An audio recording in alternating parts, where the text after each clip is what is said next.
Chapter 1. His mind was still replaying the last scene of his death like a movie. The sky was dyed red with blood, the battlefield was littered with broken limbs, the neighing of war horses, and the mourning of victims. Even the wind that blew across the land carried the smell of blood. But no one cared.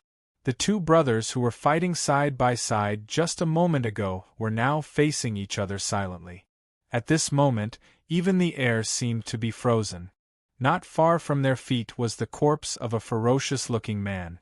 It was covered in blood and was nowhere to be found. It was the leader of the Black Wind Mountain stronghold, Black Lion Song, a king-level expert and ranked 19th on the 6 Doors bounty list. Underneath the man's corpse was a purple armor that shone brightly. Why? The one who spoke was a handsome young man with delicate features. He was tall and straight, wearing the beast cloud-devouring armor and holding the cloud dragon halberd. The young man was heavily injured and half knelt on the ground. Half of his body leaned powerlessly against the blood-stained halberd. Blood flowed out of his chest and soaked through the armor. Upon closer inspection, it was a thin sword that had pierced through his chest from the back. The hilt of the sword was broken into 2. It seemed to have pierced his body from the back. Opposite the handsome young man stood a middle-aged man. He had a beard, thick eyebrows, and big eyes. The middle-aged man wore a mithril chainmail and held a gilded spear in his hand. The sword at his waist was only left in its sheath. It was as if it was telling the cruel truth. To live better. The middle-aged man's voice was hoarse, but his tone was firm. It was as if he was answering the handsome young man's question or convincing himself. The middle-aged man only said 2 short sentences and then stopped talking. He only stared calmly at the half-kneeling young man. "Ha, just for that?" The handsome young man's face was full of mockery. He pointed at the purple armor under the man's corpse, his emotions stirred. "Just for a piece of purple gold equipment? Ha ha ha, what a joke!" The young man's voice became unusually cold. "I really didn't expect it to have such a magical power, to be able to make people lose their minds to this extent. My big brother, who has always loved and respected me, stabbed me in the back. To be able to make you, who is revered as Little Song Jiang, abandon your dignity." The handsome youth was extremely weak right now, but his black eyes were still as clear as ever. It was a pity that it lacked the sharpness of the past, and added a lingering sense of self-mockery. "Big brother, no matter what, this is just a game. One day we will all leave this place and return to the real world. I didn't expect that in the end, our friendship of 5 years is not as precious as a piece of game equipment. Third brother, I'm sorry." "Ha ha ha, sorry, ha ha, what a joke. Big brother, this is the last time I call you big brother. Greed is the original sin, I don't blame you." Suddenly, the handsome young man became abnormally calm, and there was not a trace of emotion on his face. Her eyes were as deep as the sea, and no one could see through her inner world. Those who were familiar with him were no stranger to this expression of the young man.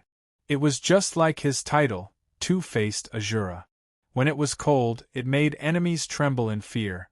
When it was warm, it made friends feel like they were bathing in the spring breeze.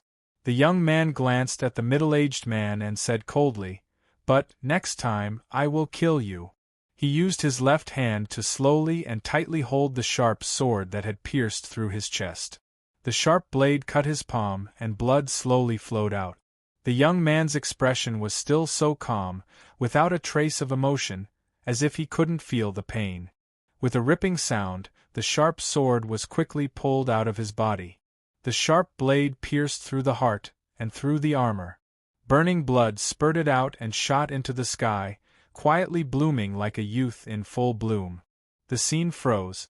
The sky was dyed with blood, and the hot blood was sprinkled into the sky. It seemed so insignificant, so stubborn. The young man in the scene didn't seem to be him. Just like that, Ouyang Shuo silently watched himself fall to the ground, unable to get up until he bled to death. This wasn't the first time Ouyang Shuo had reincarnated, but it was definitely the most painful reincarnation. Reincarnation meant that he had to start from the beginning.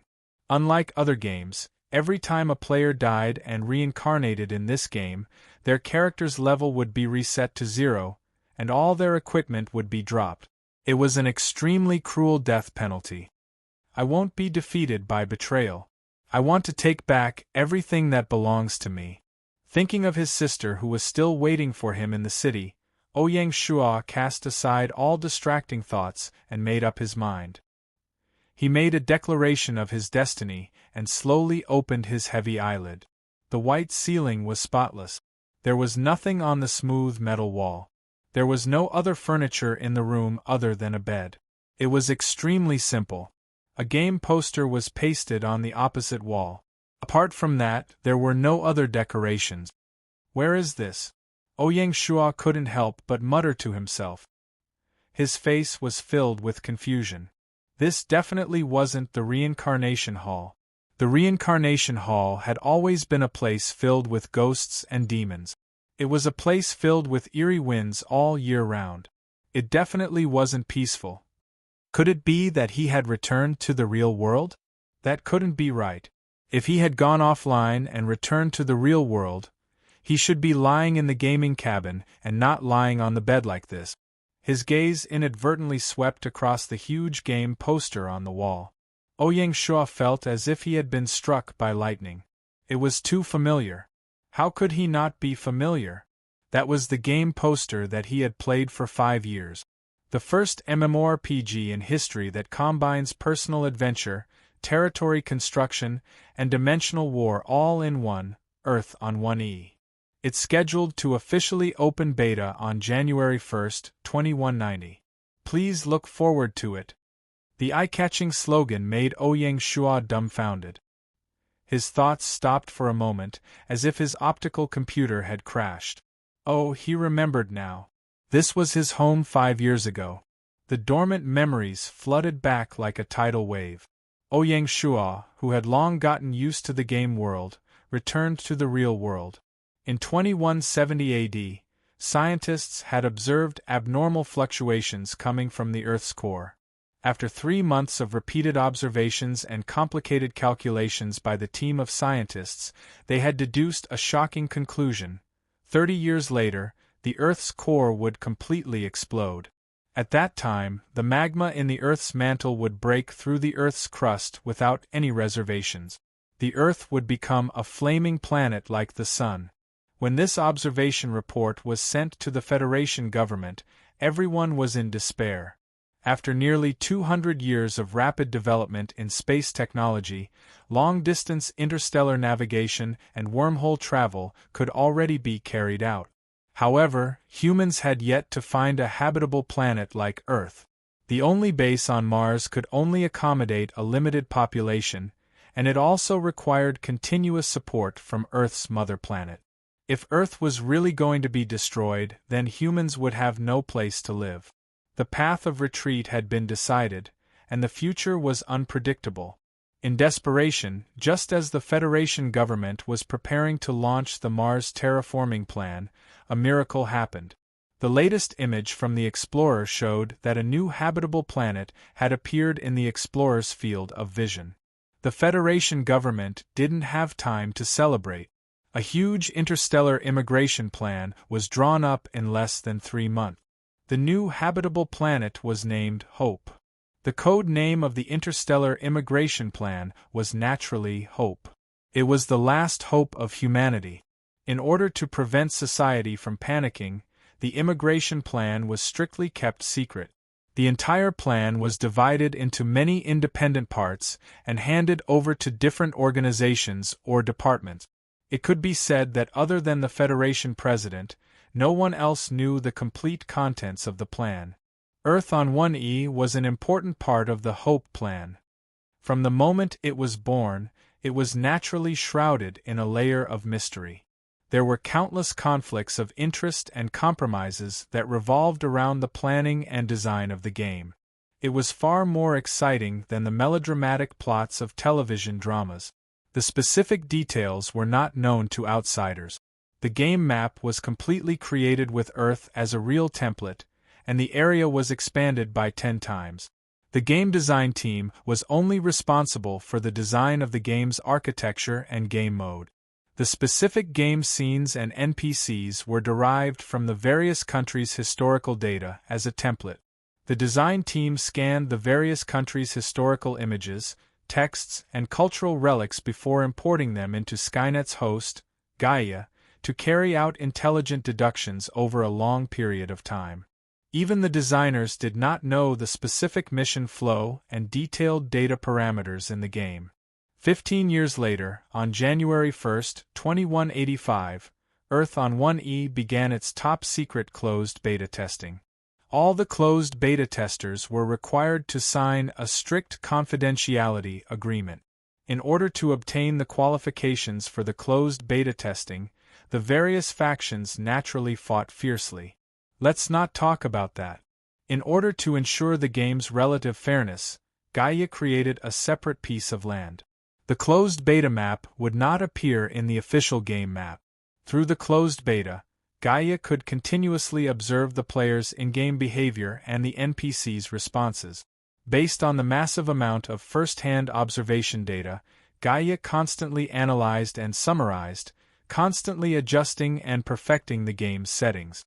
The closed beta was carried out in batches, each lasting for half a year. The personnel for each closed beta was different, and the content of the test was different as well. After a total of 8 closed beta tests over 4 years, Gaia completely shut down the game and carried out a year's worth of final deductions and improvements. It was scheduled to officially open beta on January 1, 2190. At the time of release, even the closed beta testers did not know what changes would happen to the game. Everything was unknown. December 20, 2189. Earth on 1ES official website was officially released. The official website was split into 3 sections: the database, the merchant shop, and the forum. The database only had the basic information of the game's structure, and no detailed information. The only item sold in the merchant shop was the game login 6 pod. The game pod was not graded, and it was sold at a unified price of 10 million credit. It accepted online pre-orders. The high price made a large number of ordinary players flinch. In addition, there was ridiculously little information about the game. Other than printing posters, there wasn't even a CG produced. It made everything seem abnormal. As a reincarnator, Ouyang Shua knew that this abnormality was the result of the various factions and the Federation president's struggle and compromise. The goal was very simple. It was to deliberately delay the time it took for ordinary players to enter the game, so as to give their own personnel an advantage in the early stages. Of course, such a compromise required the various factions to pay a sufficient price. The price was so great that when the Federation announced the truth a year later, even the most radical Democrats would not be able to say a word. The tidal wave of memories was interrupted by a knock on the door. A clear child's voice came from outside the door. "Brother, lazy bum, wake up! Bing is hungry." He picked up the cell phone by the bedside and looked at the date. December 28, 2189. This was the first 3 days of the game's servers opening. What a wonderful moment it was. Everything felt like a new lease on life. Everything that happened in the past was just a dream. Let it go with the wind. After his reincarnation, he was more familiar with the game than any other player or faction. Coupled with his good gaming talent, Ouyang Shua believed that as long as he worked hard enough, he would definitely be able to make a new world in the game and shield his sister from the wind and rain. In this life, he didn't want his sister to wander around with him anymore. No, not only that, he wanted Bing to become a princess in the game, a real princess. "Good Bing brother will wake up now to make breakfast for you." Even he didn't realize that he was so relaxed and happy at this moment. P.S. Children who are chasing updates, do you still have free like tickets and Chidian coins? The countdown to the 515 red envelope ranking is starting. I'm here to ask for more votes and like tickets for one last push. Chapter 2. Broadcast. Pay attention to Chidian reading and get the first-hand news of 515 red envelope. Students who haven't grabbed red envelopes since the new year can now show their skills. After Ouyang Shua got up, the bed and the bedding were automatically stored into the wall. This was the secret of not having a single piece of furniture in the room. In a highly modern society, everything was so intelligent. The house he was living in now was left by his parents. It was a relatively high-end house. When he came to the living room, his sister, Ouyang Bing, was sitting on the sofa and looking at him pitifully. Binger was only 8 years old this year. Her face was pink and jade-like, and her chubby little face made people want to pinch it. The little girl had her hair tied up in a bun. She was wearing a black puffy skirt, a pair of tight pants, and a pair of red leather shoes. She was so adorable that she was bursting with cuteness. Brother is a big lazy worm. I don't get up as early as Binger. Shoo! The little girl stood up and rolled her big eyes. She looked out of the door from time to time. She was obviously a smart girl. The brother and sister were too familiar with each other. When Ouyang Shua saw Binger's eyes, he knew what she was thinking. Today was the weekend, so he didn't have to go to work. Yesterday, he promised Binger that he would take her to the amusement park this weekend. Because of this, the little lazy pig, who needed him to wake her up every day, got up so early today for the first time. She even pretentiously dressed up.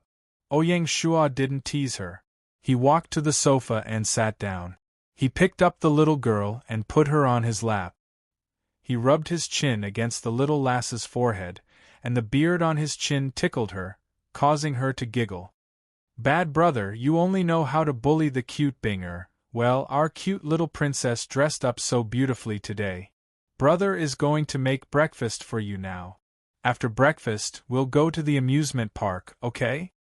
Hearing that her brother didn't forget the previous agreement, the little girl was so happy that her eyes narrowed. She turned around and stamped Ouyang Shua's face with her saliva. Happy times always passed quickly. During the day, he took Binger to play in the children's park.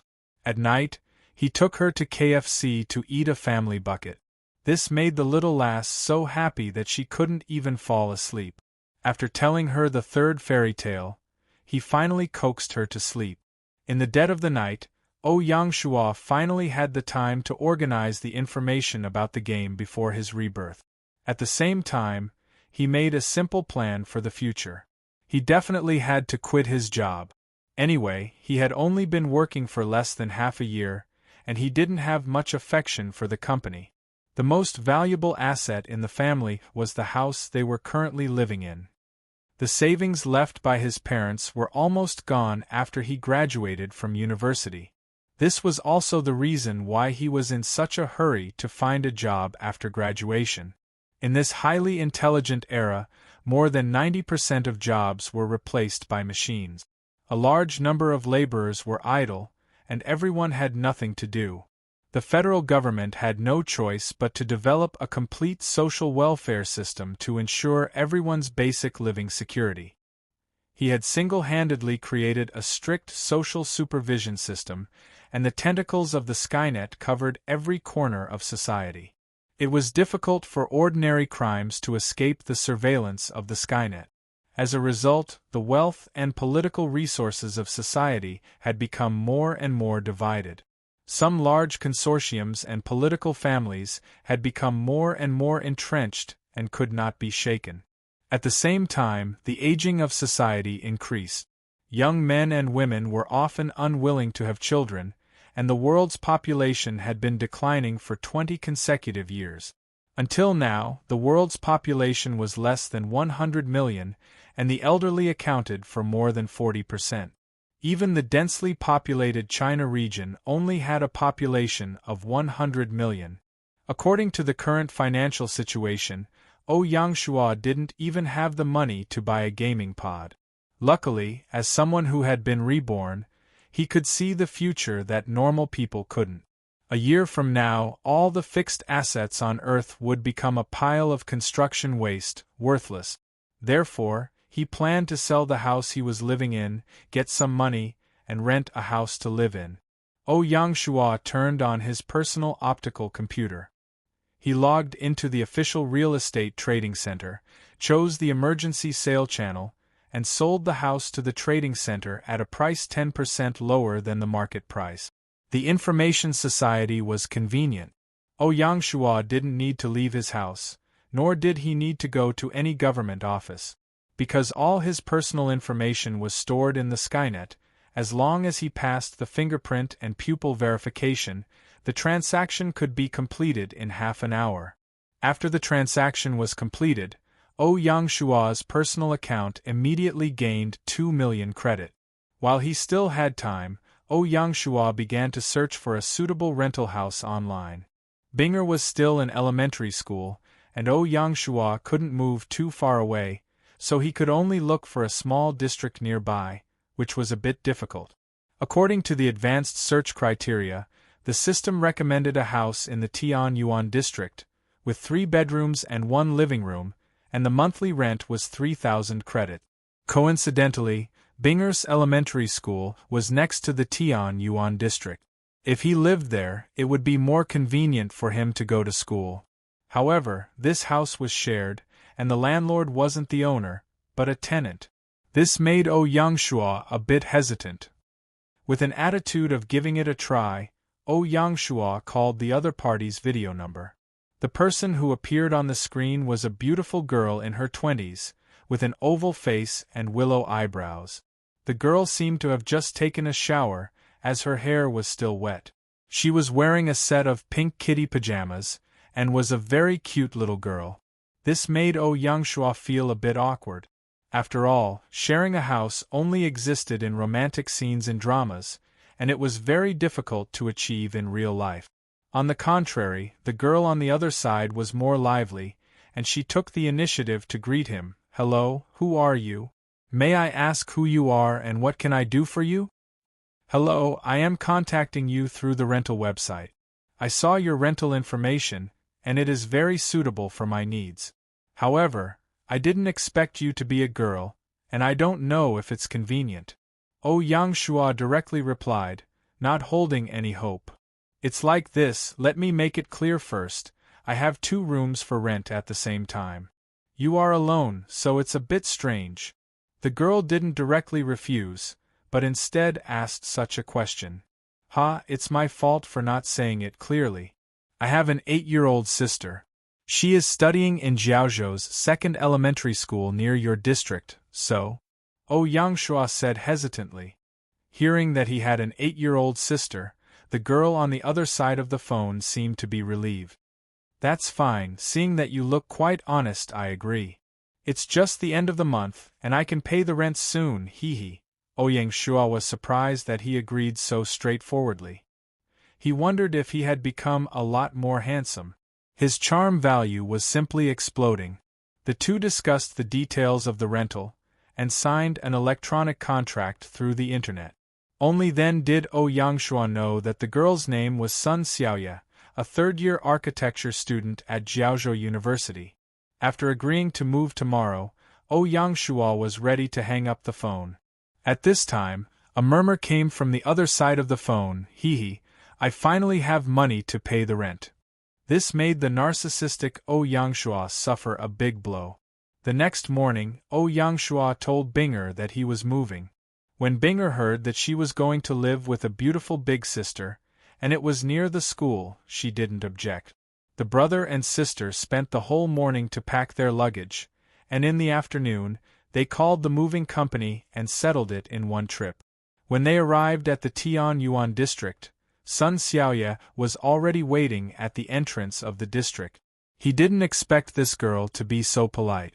Binger carried her pink school bag and held the cute tiger toy in her hand as she opened the car door. After getting off the car, the little girl curiously looked at the surrounding environment of the district. She didn't have the slightest bit of fear when she first arrived in a strange environment. With one look, it was obvious that she was a mischievous troublemaker. Seeing Binger's cute look, Sun Xiaoya's young girl heart was instantly ignited. She quickly stepped forward, and looked like she wanted to hold Binger in her arms and ravage her. Wow, such a cute little loli, come, let big sister hug you. Binger giggled as she took a step back and sweetly said, beautiful big sister, hello. My name is Oh Yangbing.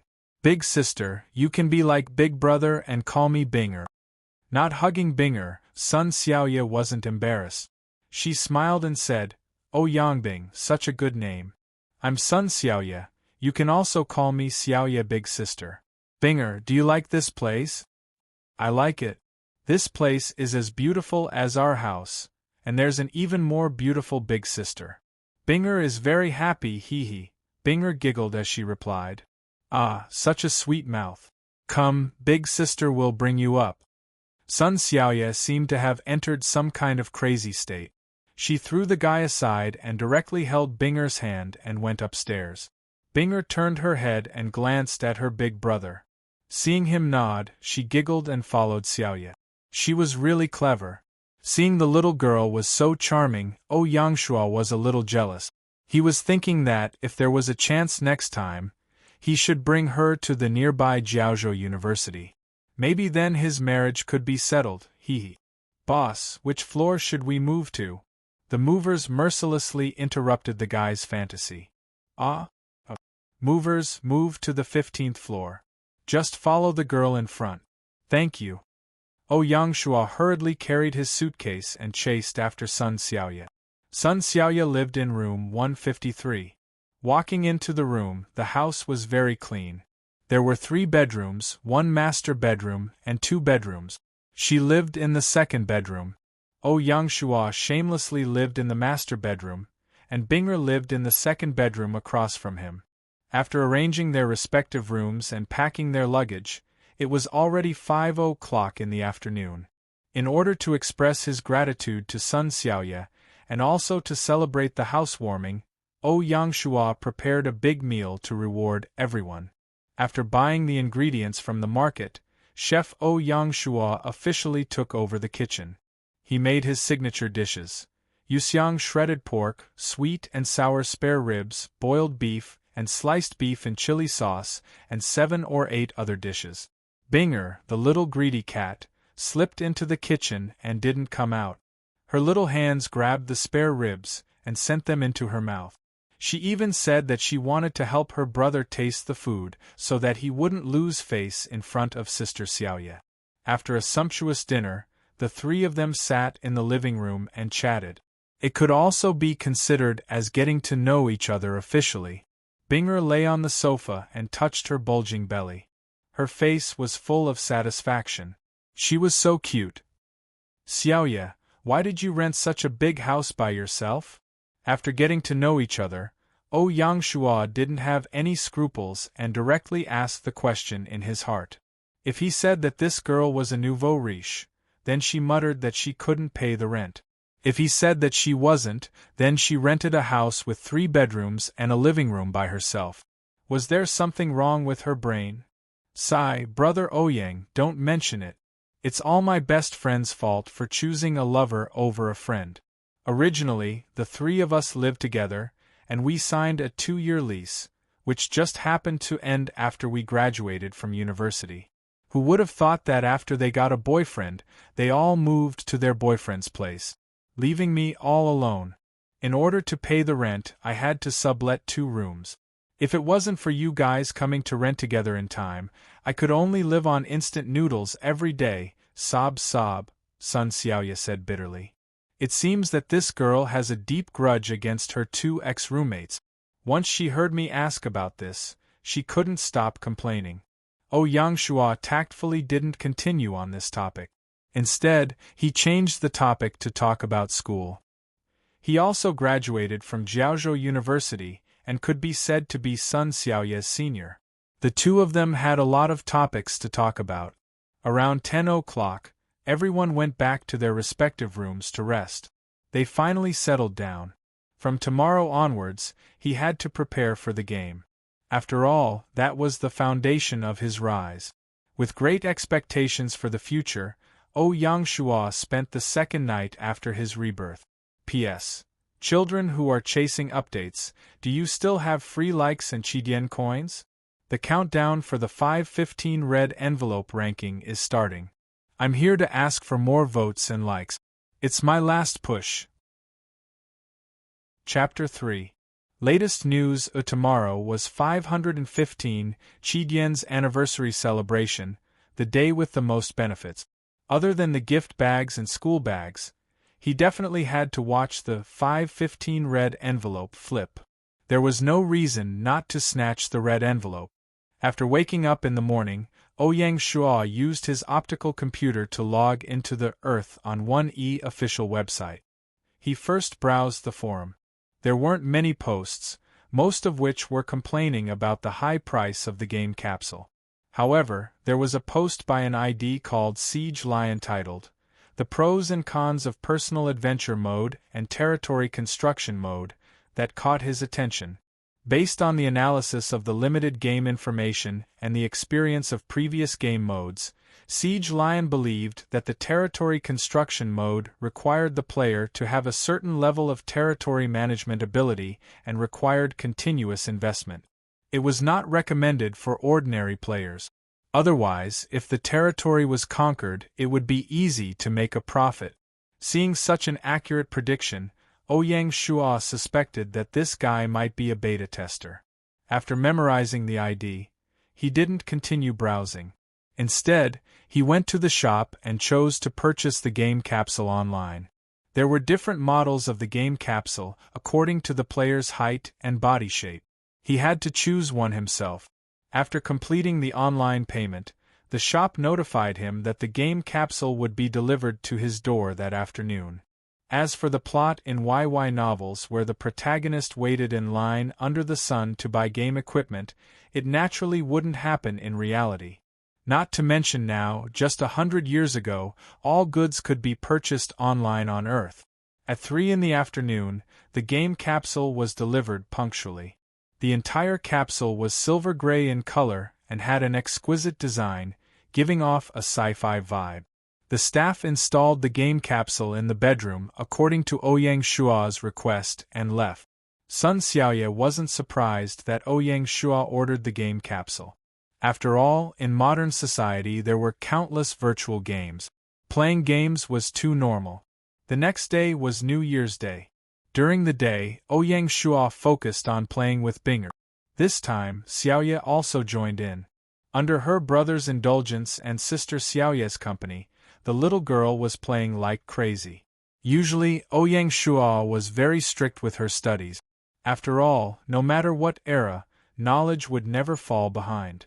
The reason why Ouyang Shuo spoiled the little girl so much was because after the game started, he might not have much time to spend with her in the early stages to lay the foundation of the game.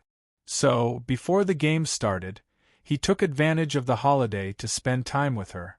At 8 p.m. on January 1, 2190, Earth on 1E was officially launched under the anticipation of thousands of players. Ouyang Shuo opened the gaming cabin. The cabin was filled with jelly-like jelly, and there was a human shape in the middle. He laid down in the gaming cabin, put down the fixed bracket, and the gaming cabin slowly closed. Beep, connect to personal optical computer? The elegant voice of the machine sounded.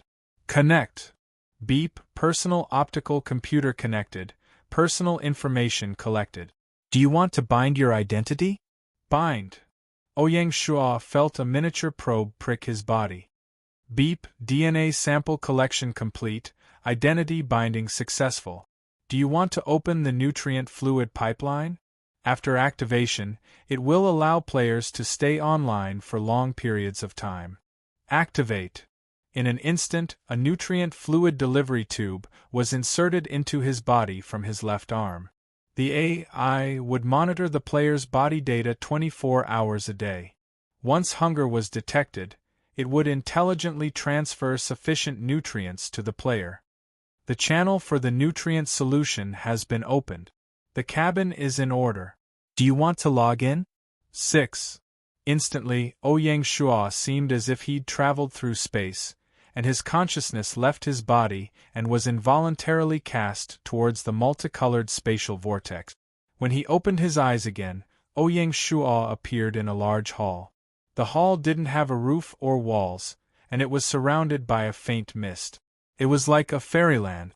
Standing in front of Ouyang Shua was a very beautiful fairy. Her facial features were exquisite, and she had a curvaceous body that matched the golden ratio. Her dress fluttered in the wind, and her temperament was unpretentious. She was simply the embodiment of all the beautiful goddesses that humans had imagined. Legend has it that 80 male players fell under this fairy's skirt, unable to extricate themselves from their infatuation. Even Ouyang Shua, who was reincarnated, was infatuated for more than 10 seconds before waking up. He knew that the fairy in front of him was actually the network avatar of Skynet's, Gaia. He could only look at her from afar, not play with her. Welcome to Earth on 1E. Please name your game character. The name can only be composed of Chinese characters. No symbols or other strange characters are allowed, and no insulting words are allowed. The beauty's red lips opened slightly, and her voice was sweet and charming. It was simply captivating. How say I have no clothes? Ouyang Shua didn't use the ID from his previous life, but chose a new name.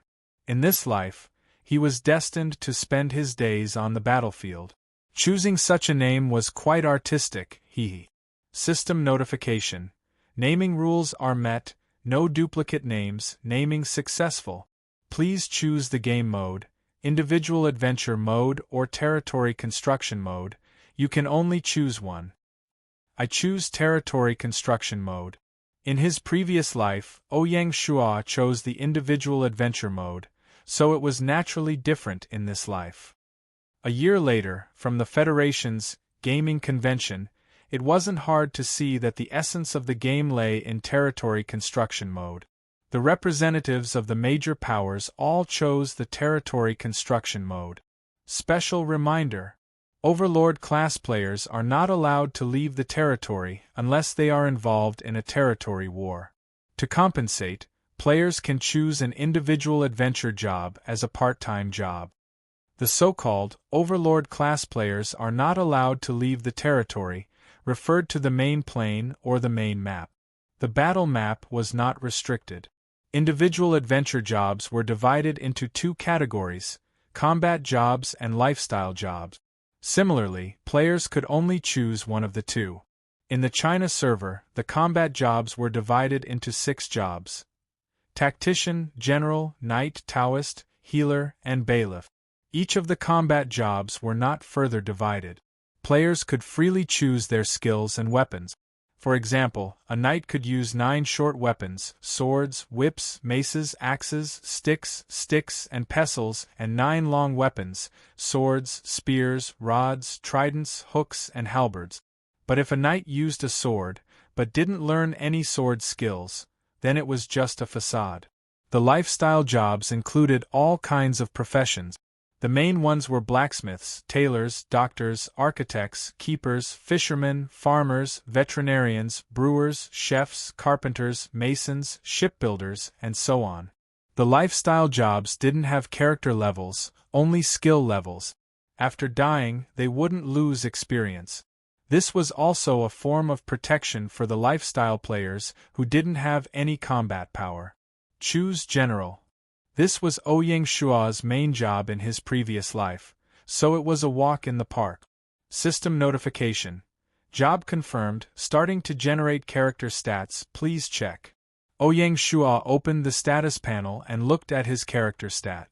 Name: Don't say I don't have clothes. Title: None. Territory: None. Achievement: 0/100. Title: None. Identity: Commoner or profession: General, part-time, level 1 0/100. Reputation: Unknown 0/100. Talent: Unlocked. Innate attributes: Initial values are randomly generated. Highest single attribute is 20 points, lowest is 5 points. Friendly upgrade: Innate attributes cannot be increased with level-up points. They can only be increased by taking special pills or practicing martial art. Root bone 18 points. Affects the character's survivability and adaptability to the environment. Affects the capacity of inner chi storage. Comprehension 20 points. Affects the speed and depth of learning martial art. Fortune, 5 points. Affects the probability of sudden incidents, and the probability of unexpected gains and losses. Charm, 8 points. Affects the degree of first impressions in interpersonal relationships, and the degree of difficulty in solving unexpected incident. Acquired attributes. Initial values are 5 points. Every level increases by 2 omnipoints. Every 5 levels automatically increases all attributes by 1 point. The maximum value of a single attribute cannot exceed 100 points. Commander, 5 points. Directly affects the combat power of the battlefield. Affects the maximum number of soldiers. Affects the effectiveness of recruiting soldiers. Affects the smoothness of military orders. Strength, 5 points. Directly affects the power of special attacks. Affects the probability of killing and counterattacking. Affects the increase in reputation. Intelligence, 5 points. Directly affects the durability of buff. Affects the vision of troops on the battlefield. Affects the activation of secret skills and weapon creation time. Politics, 5 points. Directly affects the execution of territory allocation markets and farms. Affects the success rate of diplomatic negotiations. Remaining unassigned attribute points, 2 points. Martial arts. None new skills. Beginner gathering technique, beginner diplomacy, beginner weapon mastery, equipment.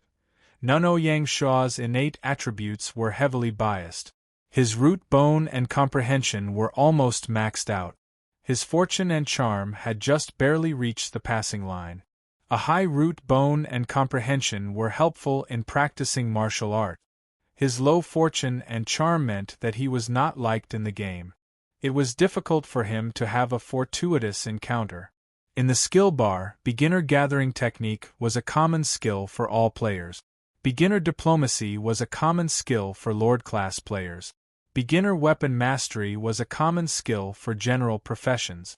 There were no so-called skill points for leveling up skills. They could only be leveled up through repeated use. Only after reaching the required proficiency could they be leveled up to the next level. Ouyang Shua chose to allocate 1 commander point and 1 politics point to his acquired zodiac attribute. As a Lord-class player, commander and politics were the most important. System notice: please choose your spawn location. You can choose randomly or specify an approximate location. There is a chance of triggering the miracle system, but there is also a high risk. Please choose carefully. Choosing a spawn location was a hidden trap. In the early stages of the game, many players' eyes lit up when they saw the miracle system. They fantasized about being born in a cave, obtaining a godly skill, and killing everything in their path. However, it was more likely that they would appear in a tiger's den and die a glorious death. Only less than 1,000 players were possessed by the goddess of luck and triggered the miracle system. Moreover, most of the fortuitous encounters were average. Choosing an approximate location was actually a hidden reward for players. Lord-class players could choose an approximate location based on their development plans. Individual adventure-type players could choose an approximate location near a system main city. This way, they wouldn't have to travel around in the wilderness. Choose an approximate location. The beautiful fairy waved her hand, and a miniature 3D map of the China region appeared in front of Ouyang Shua. The whole thing was no different from reality, but it was 10 times larger. The China region didn't have a detailed administrative division, nor did it refer to the administrative divisions of a particular dynasty. Instead, it combined the 5,000 years of Chinese history and chose 9 ancient cities as the system's royal cities. The 9 ancient cities were Capital, Xianying, Chengdu, Dali, Luoyang, Chang'an, Xiangyang, Jianye, and Quanzhou. The areas outside the 9 royal cities were all wilderness. There were wild beasts, roving bandits, and refugees everywhere, waiting for adventure-type players to explore. Similarly, the Lord-class players' territory would also be built in the wilderness. It wouldn't be an exaggeration to say that they had to cut through thorns and thorns. Ouyang Shua chose the location of his territory to be near the border between southern Guangxi and Vietnam. As for the specific location, he would have to explore it himself after entering the game. System notice: spawn location selection complete. Do you wish to activate the village creation quest? Special notice: the village creation quest is a quest exclusive to Lord class players. If the quest fails, the player will lose the right to create the village and can only switch to individual adventuring mode. This village creation quest is not mandatory, so the player can give up and choose to search for the village creation order in the game. Activate. The village creation order was the first hurdle that Lord class players would face. It was split into bronze, black iron, silver, and gold grade. 80% of the village creation orders were bronze grade, close to 20% were iron grade, silver grade, and gold grade. There was only one gold grade village creation order in the entire China region. Ouyang Shua knew that many of the representatives of the China region's major powers had custom-made gaming capsules. The only advantage of custom-made versions was that they didn't have to complete the village creation quest and could directly obtain a silver-grade village creation order. This was also the result of the Federation and the various powers coming to a compromise. In order to balance this privilege, Skynet's host, Gaia, hid the only gold-grade village creation order in the Lord class player's village creation quest, waiting for the players to activate it. P.S. Qidian is raining red packets. Starting at noon, there would be a round of snatching every hour. A large wave of 515 red packets would depend on luck. Go and snatch them. Use the Qidian coins you get to subscribe to my chapters. Chapter 4. Latest broadcast. Tomorrow is 515 Qidian's anniversary celebration, the day with the most benefit. Apart from the gift bag and the school bag, this time's 515 red envelope frenzy must be watched. There was no reason not to snatch the red envelope. Set the alarm clock with a swoosh, a white light flashed and Ouyang Shua was directly transported to an unfamiliar place. He opened his eyes and found himself lying on an antique Nanmu bed. Before he could take a closer look at his surroundings, he heard a joyful cry. "Sir, you've finally woken up. How fortunate! The Black Flag Army will be at the city gates tomorrow morning. At this critical moment you can't have any mishaps." Looking towards the source of the voice, the speaker was an old man dressed like an advisor. He was dressed rather well and had a shrewd look on his face. He held a folding fan in his hand. As he spoke, the two small tufts of his mustache trembled. Ouyang Shua looked at his surroundings in a daze. Only then did he wake up from his daze. This village-building mission was actually a scenario mission. The so-called scenario mission was an original mission system created by Earth on 1E. After the player received the mission, they would be transported to an individual mission space and automatically play a role in the mission space. Until the mission ended, they would be transported back to the main plane. The flow of time in the mission space was much faster than in the main plane. It was very likely that 2 days in the mission space would only pass 2 hours in the main plane. Scenario missions were as rare as hidden missions, and the rewards after completing the mission were also very generous. After Ouyang Shua woke up, a system notification rang in his ears. System notification. Congratulations to player not wearing for unlocking the S-rank village building mission, non-mandatory scenario mission. Mission background. XXX calendar year 15, 7th of October, Black Flag Army Commander Li Linfei led 8,000 elite troops to attack Sisui City. Sisui City is in a state of emergency. Mission requirements. The player assumes the role of Sisui City's mayor, who has just recovered from a serious illness, and organizes Sisui City's army and civilians to repel the invading enemy. Mission reward. Village building order, summoning talisman and resource bag. After looking at the mission notification, Ouyang Shua already had an idea. The enemy was invading, and at this critical moment, the mayor was sick and unable to govern. The consecutive attacks made the people in the city anxious. Therefore, the most important thing was to stabilize the people. Ouyang Shua hurriedly got up and ordered the advisor, who had just spoken, to announce the news of his awakening to all the people in the city. Then, he summoned the main officials to the meeting hall to wait. With the help of the maids, he put on his official robe and walked unhurriedly to the front hall. Along the way, Ouyang Shua slowly recalled the village-building quest process and strategy that the players from his previous life had posted on the forum. Sea Water City was just a small city, with less than 3,000 city guards. Moreover, they lacked training and basically they had never been on the battlefield. If they wanted to defend against the invading elite Black Flag Army, they could only rely on the sturdy city walls to carry out a passive defense. In order to repel the Black Flag Army, the players all displayed their abilities and thought of many strategies. Fire attacks, poison, human wave tactics, rolling stones tactics, and so on were all used.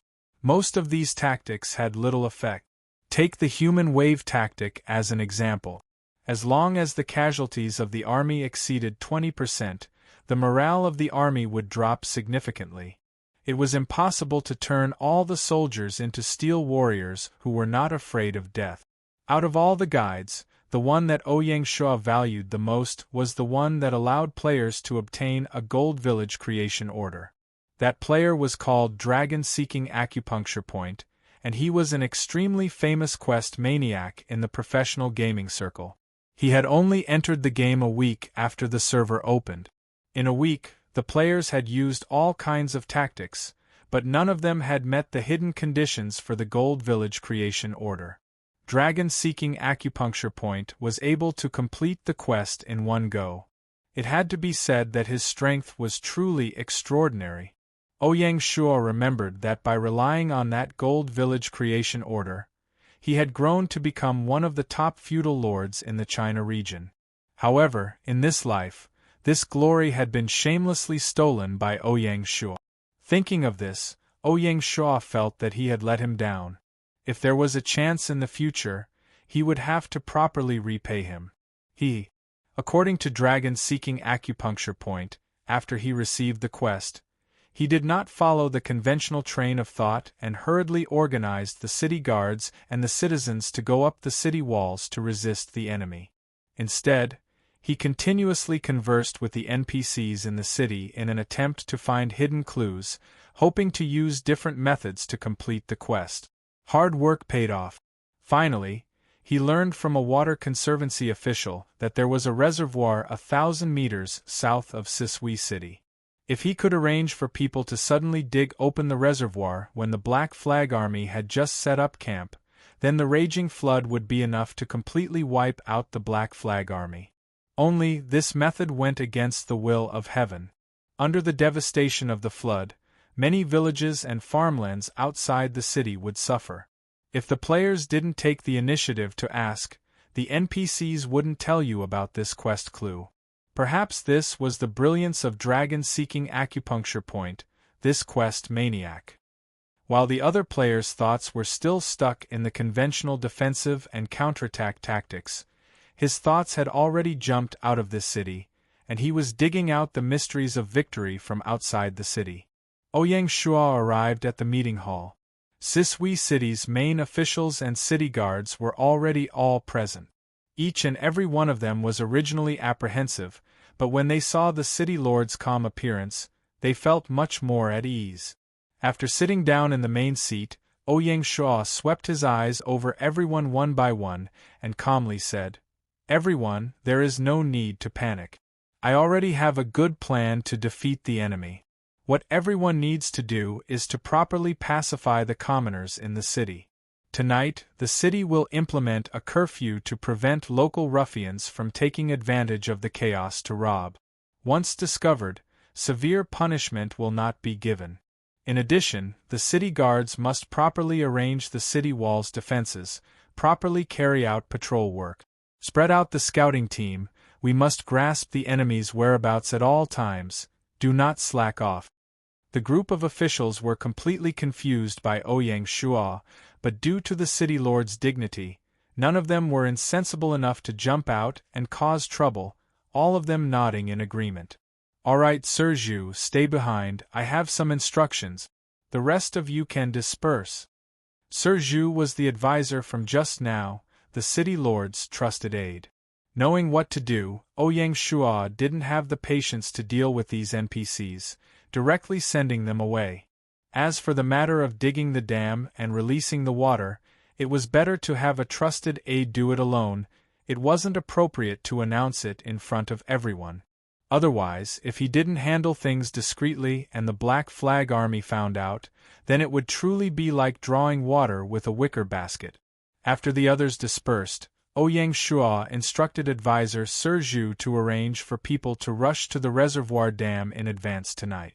After the Black Flag Army set up camp tomorrow morning, the city gate will use the signal of fire to dig open the dam and flood the Black Flag Army. When advisor Sir Zhu finished listening to the city lord's so-called good plan to defeat the enemy, he was inwardly fearful. Even though the old Sir felt that this method was a bit like harming the enemy by 800 and harming oneself by 1,000, at least they could defeat the enemy. Otherwise, if the Black Flag Army broke through the city, who knew what kind of punishment the commoners in the city would suffer? As the saying goes, a fellow Taoist's death is better than mine, so he didn't raise any objections. Early the next morning, the Black Flag Army arrived as scheduled, starting to set up camp 5 li outside the city. When the Black Flag Army was about to finish assembling and the rear army caught up, Ouyang Shuo decisively gave the order to light the signal of fire. When the signal of fire rose, the small team guarding the dam immediately cut open a large hole in the dam. In order to prevent any accidents, the small team cut open a large half of the hole last night. As a result, in less than 10 minutes, the surging flood poured out of the reservoir, surging towards the Black Flag Army camp like a flood dragon. At this time, the Black Flag Army was still preparing to bury the pot and cook, so how could they react in time and were directly swept away? Under the devastation of the flood, both men and animals died. Ouyang Shuo led the city officials and stood on top of the city wall. When he saw the scene in front of him that was like hell on earth, his expression became grave. Even though they were all NPCs and only a set of data, if something was to be blamed, it was because the game was too realistic. It was impossible for people not to be moved. At this time, a sweet-sounding system notification sound rang out. System notification. Congratulations to player who has no clothes for completing the S-rank village creation mission. During the course of the mission, not a single soldier died in Shui City. The invading Black Flag Army was completely wiped out, satisfying the hidden reward requirement. The special reward is 1 gold grade village creation order, 1 emperor grade summoning talisman, and 1 intermediate resource bag. Fortunately, this was the scenario mission space. Players couldn't receive system announcements from the outside, nor would they release system announcements to the outside world. Otherwise, it would inevitably cause a huge uproar. System notification. Congratulations to player who has no clothes for completing the S-rank village creation mission. Mission completion rate, 100. You will receive an additional 1000 EXP, 500 reputation, and 100 gold coins. System notification. Player who has no clothes has risen to level 6. Description. Experience calculation formula EXP equals 30 NNN plus 5N, minus 80, where N is the current level. In the village creation mission, the more soldiers and commoners that died, the lower the mission completion rate. The hidden condition of the gold grade village creation order was that not a single soldier died. This was an almost impossible mission in ancient wars, and could only be completed with this kind of unconventional method. The village creation order, summoning talisman, and resource bag were collectively known as the village creation set. Every player that completed the village creation mission would obtain them. With a 100% mission completion rate, apart from the reward of the gold grade village creation order, The summoning talisman and resource bag also increased by 1 level. Ouyang Shua impatiently looked at the attributes of the 3 items. This was a crucial step that would determine his future success or failure. Name: Village Creation Order, Gold Grade. Characteristics: Refugee Attraction Rate increased by 50, Special Talent Attraction Rate increased by 20, Crop Production increased by 50, Production Skill Proficiency increased by 20, Army Soldier Level increased by 20, Exclusive. Success Rate of Territory Talent Breaking Through Bottlenecks increased by 10. Evaluation: This is a godly item that can increase the territory's overall strength. How to make the best use of it is up to the player to figure it out. Unique item, cannot be dropped, cannot be traded. Compared to other grades of Village Creation Orders, the Gold Grade Village Creation Order's attributes were greatly increased. As such, it could increase the territory's attributes in all aspects. Summoning Talisman: Emperor Grade randomly summons an Emperor Grade historical figure to serve you. Historical figures start from King Grade, and are split into King Grade, Emperor Grade, God Grade, and Saint Grade. It was said that there was also the highest grade, which was Confucius, who was known as the Supreme Sage. He was the only existence to surpass Saint Grade. In the 10 years of playing the game in his previous life, not a single lord had been able to subdue Confucius. Even inviting Confucius to settle down was not enough.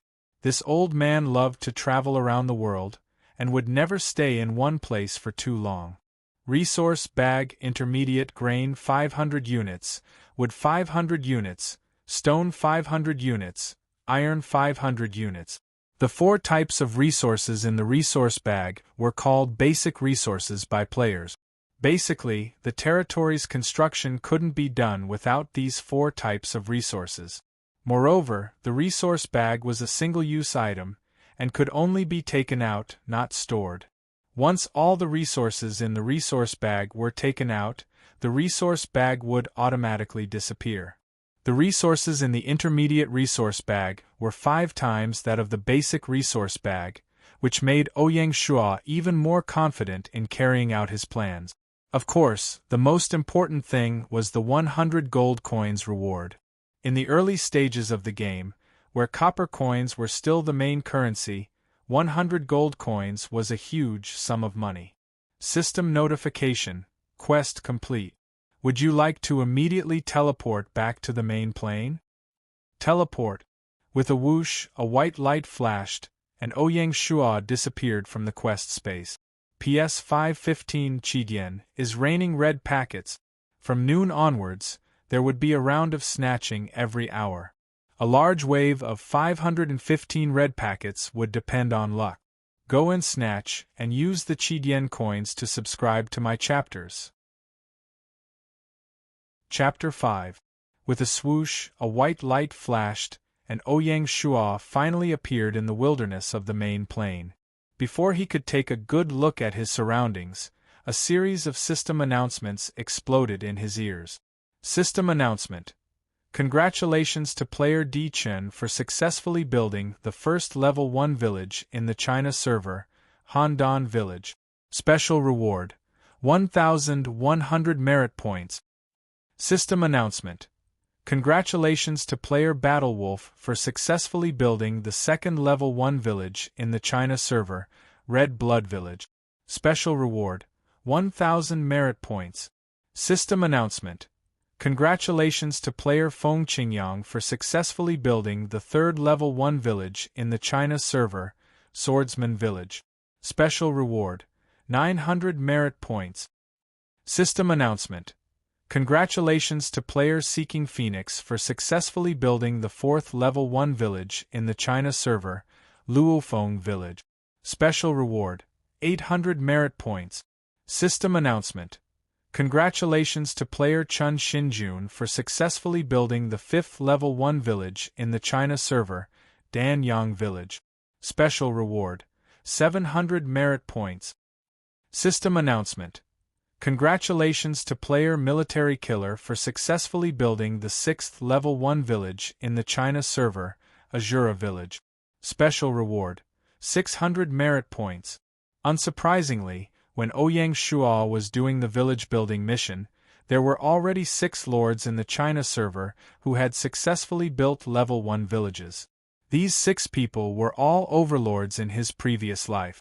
They were the 6 most powerful lords in the China server and were known as the 6 Lords of Handan. They were the representatives of the major forces in the China server and used the Federation's custom-made gaming pods. They did not have to do any missions and could directly obtain a silver-grade village building order.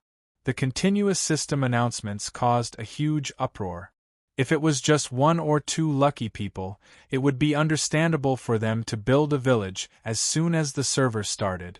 However, it was obviously abnormal for 6 people to build a village at the same time. The players were protesting, but the officials remained silent and did not say anything. Ouyang Shuo, who knew the truth, naturally would not join in the commotion. He started to look at his surroundings. Looking up, he could see weeds growing everywhere, and he could not see the end of it. Withered weeds, dry monsoon winds, gloomy skies, and a somber atmosphere. The wilderness had never been some utopia. Death was the eternal theme here. The mountains in the distance towered into the clouds, and the undulating mountain range looked like a sleeping dragon. At the foot of the mountain, the trees were scattered all over the place, their trunks bare and lifeless. System notification: congratulations to player not wearing for discovering a new map, Lianzhou Basin, exploration experience plus 100. The main characteristic of a basin was that it was high on all sides and low in the middle. It got its name because of its basin shape.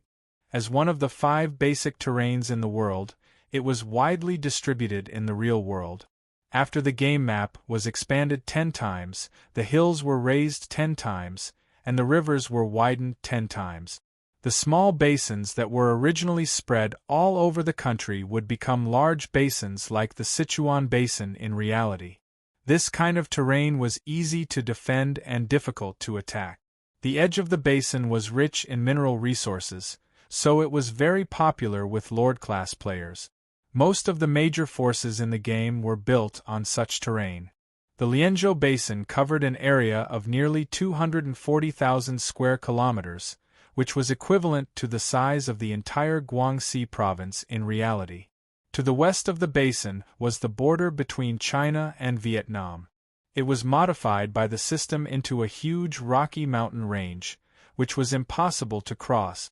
To the north, there was a pass called the Southern Guard Pass. It was currently occupied by a group of powerful bandits. Further north of the Southern Guard Pass was the hinterland of Guangxi. To the east was the boundary between Guangxi and Lingnan. It was filled with towering mountains and dense forests. Just like the north, there was also an exit in the south. Further south was the Bibu Bay of the South Sea. The monsoon wind from the sea passed through the canyon and blew into the Lianzhou Basin, bringing with it a vibrant vitality. In his previous life, the Lianzhou Basin was covered with nearly 100 territories of players. After mergers and reorganizations in the later stages, 3 large territories were born. These 3 lords fought each other, but none could completely eliminate the other. They always maintained a tripartite balance. Until Ouyang Shuo's rebirth, in the 5th year of the game, the Lianzhou Basin did not have an overlord who unified the Lianzhou Basin. In this life, Ouyang Shuo's midterm goal was to dominate the Lianzhou Basin and establish the foundation for his hegemony. When Ouyang Shuo chose his spawn location, he purposely chose the side near the sea. As long as he kept walking south, he would be able to find the southern exit of the Lianzhou Basin. Before leaving, he first checked the items on his body. Every new player that was born was automatically given a set of coarse hemp clothes and a pair of cloth shoes. The storage bag that was given by the system was attached to his waist. It had an initial capacity of 1 cubic meter and could be upgraded. The items in the storage bag did not take up any weight. Other than the village creation order, summoning amulet, and the 100 gold coins, there was not even a single weapon in the storage bag. The resource pouch was a special storage equipment. It could not be put into the storage bag, so it was also attached to his waist. Ouyang Shua prepared to use the summoning amulet to find a helper first.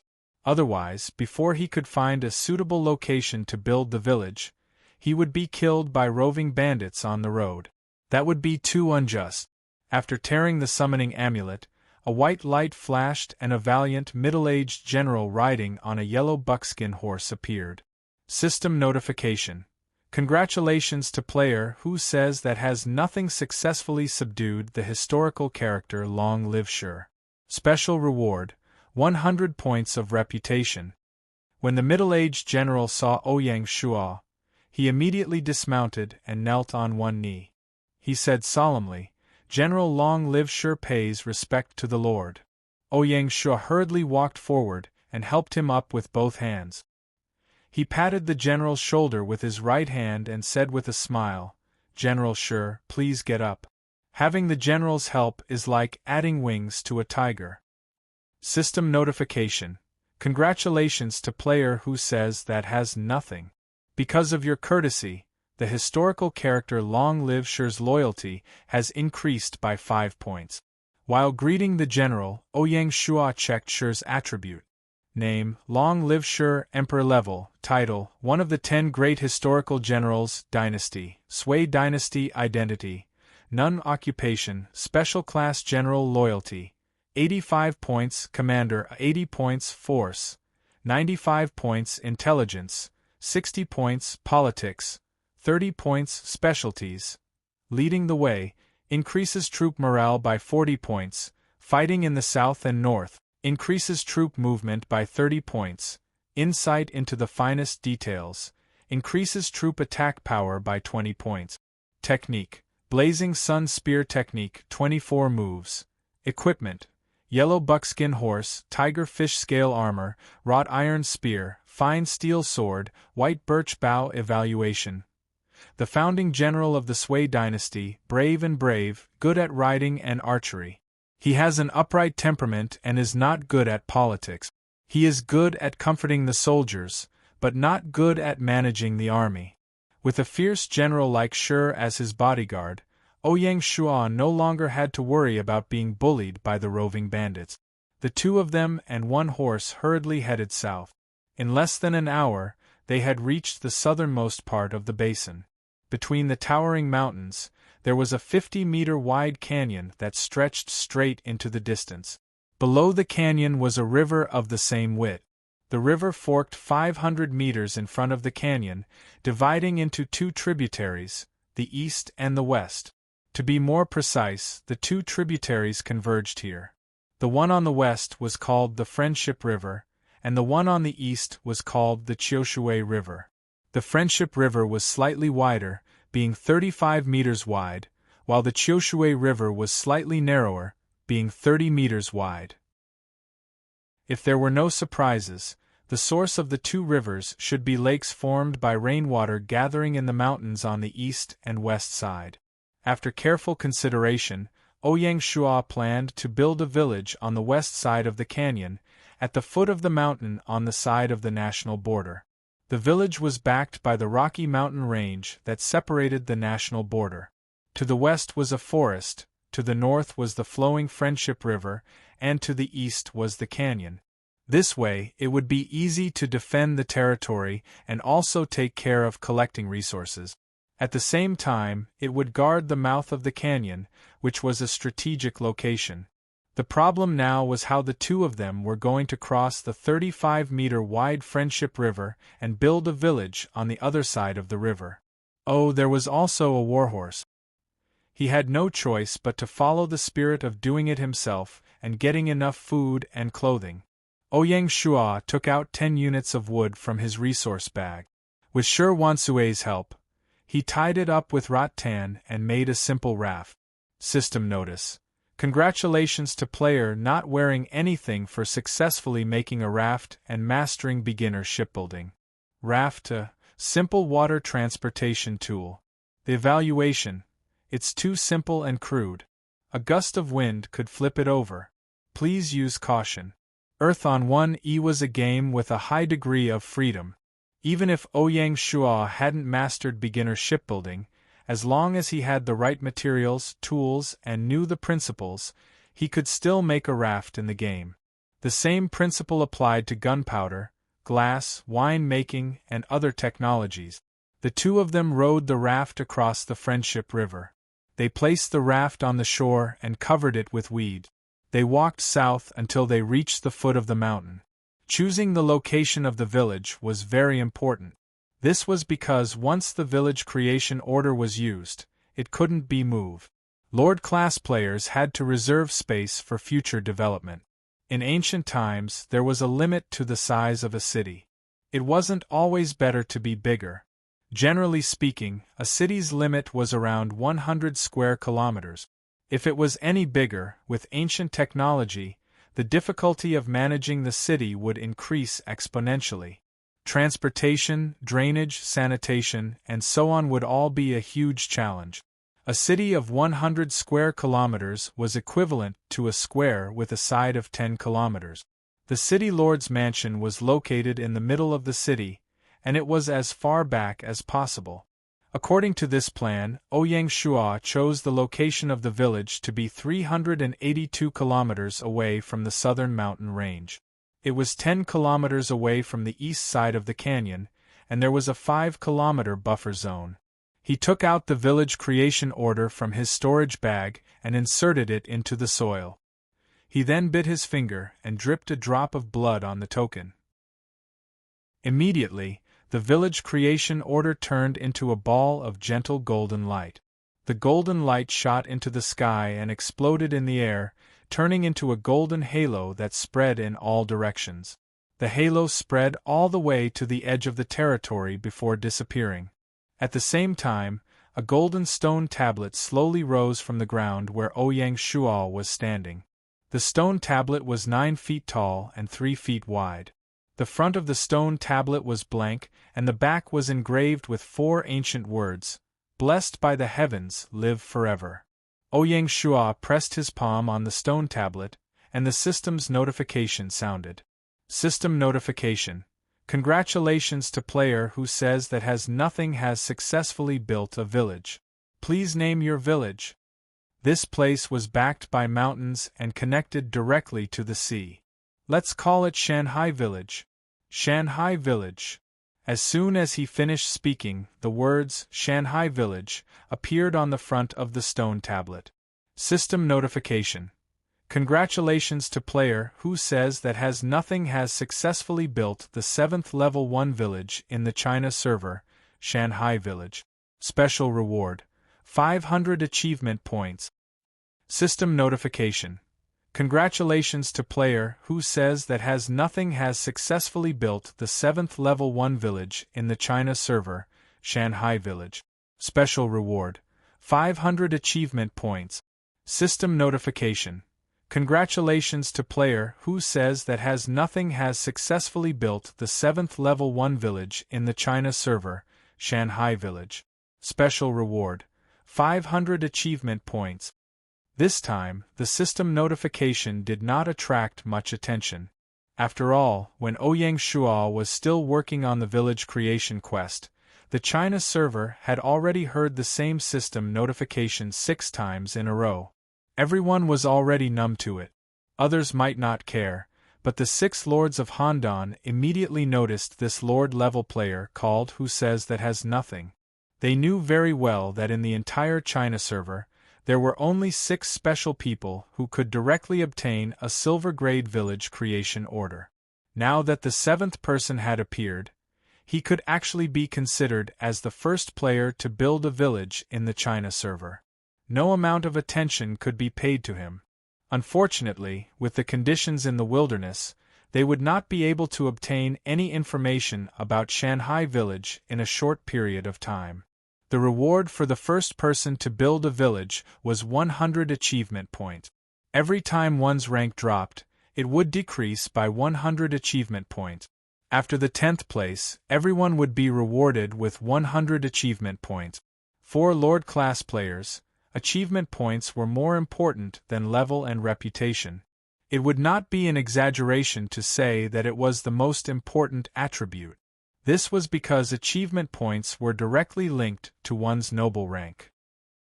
A player's noble rank was bestowed by heaven. As long as their achievement points reached the requirements, they would automatically be promoted.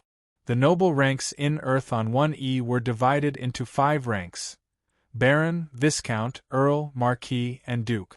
Apart from Duke, each rank was further divided into 3 ranks, for a total of 5 ranks and 13 ranks. A third-rank Baron's merit points were 100 points. Every increase in rank would require double the amount of merit point. In total, the first-rank Marquis required 24,800 achievement points. The highest rank, Duke, required 100,000 achievement points. Achievement points were very difficult to obtain. They could only be obtained by contributing to the country.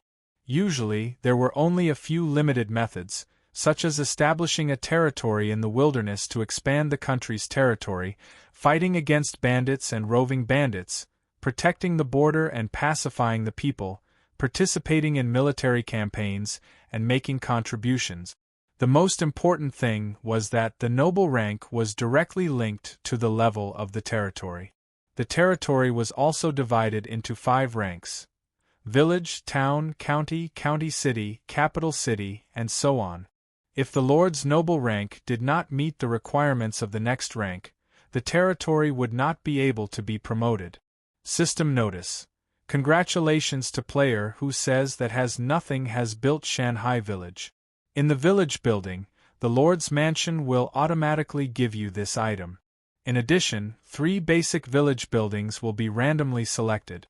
Player can also choose one of them. System notice: 3 buildings will be randomly selected. They are the fence wall, the basic blacksmith shop, and the basic market. Please choose. I choose the basic market.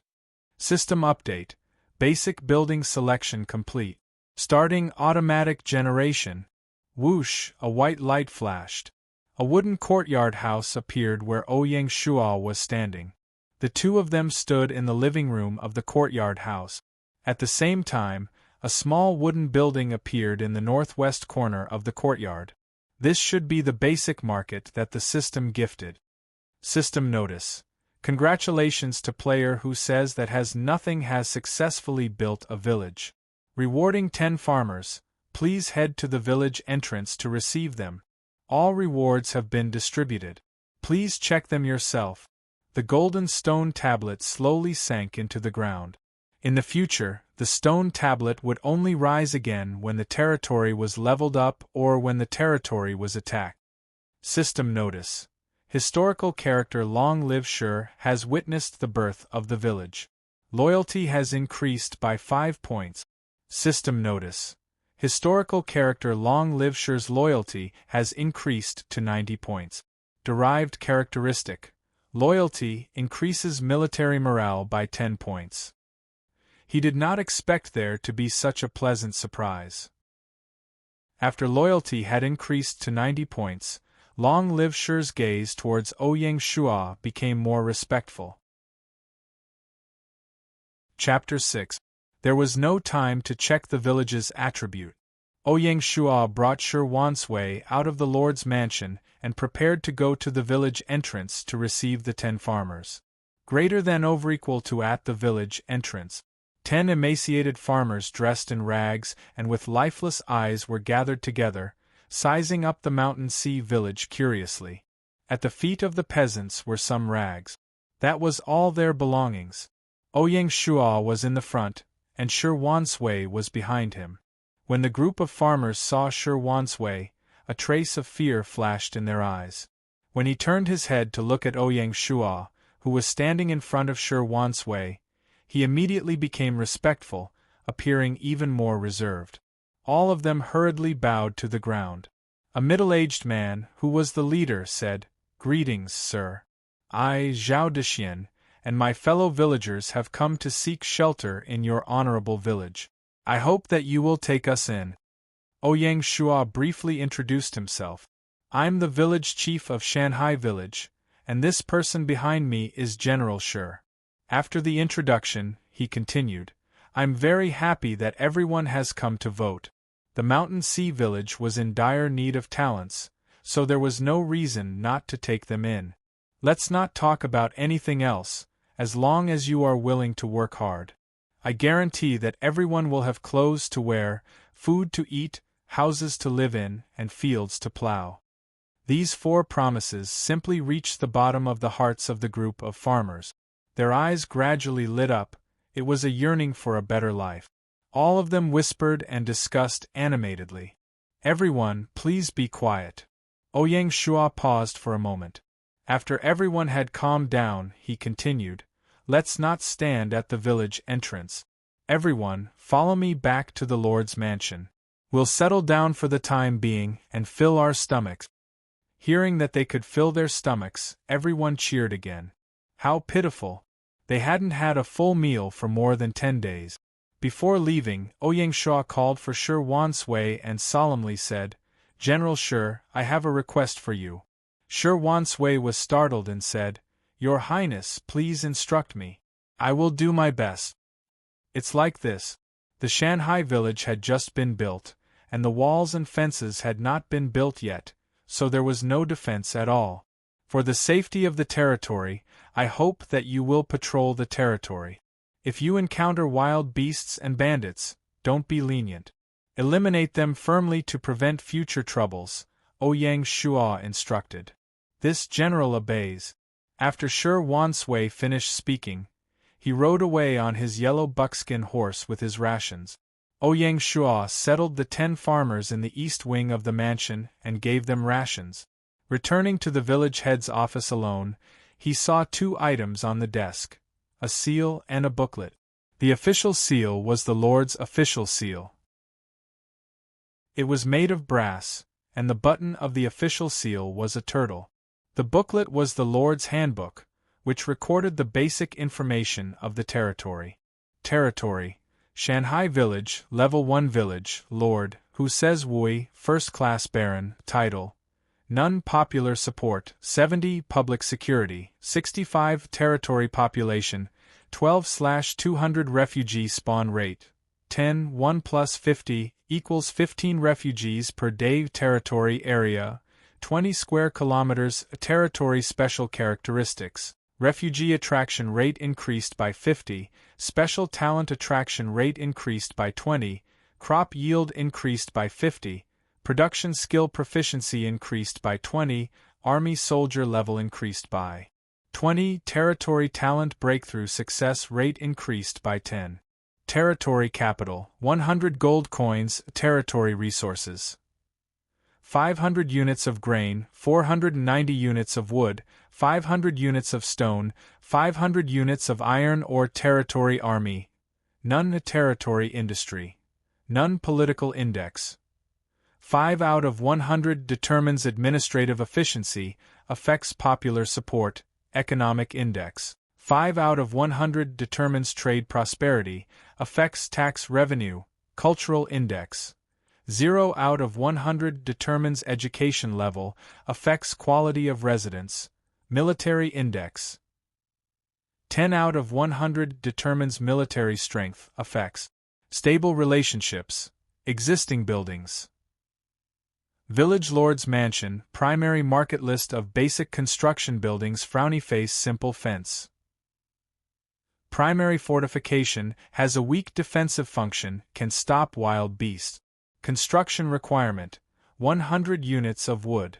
Construction time, 24 hours. Village canteen, a place where residents eat together. Construction requirement: canteen blueprint, 30 units of wood, 20 units of stone. Construction time, 12 hours. Village toilet, improves village hygiene.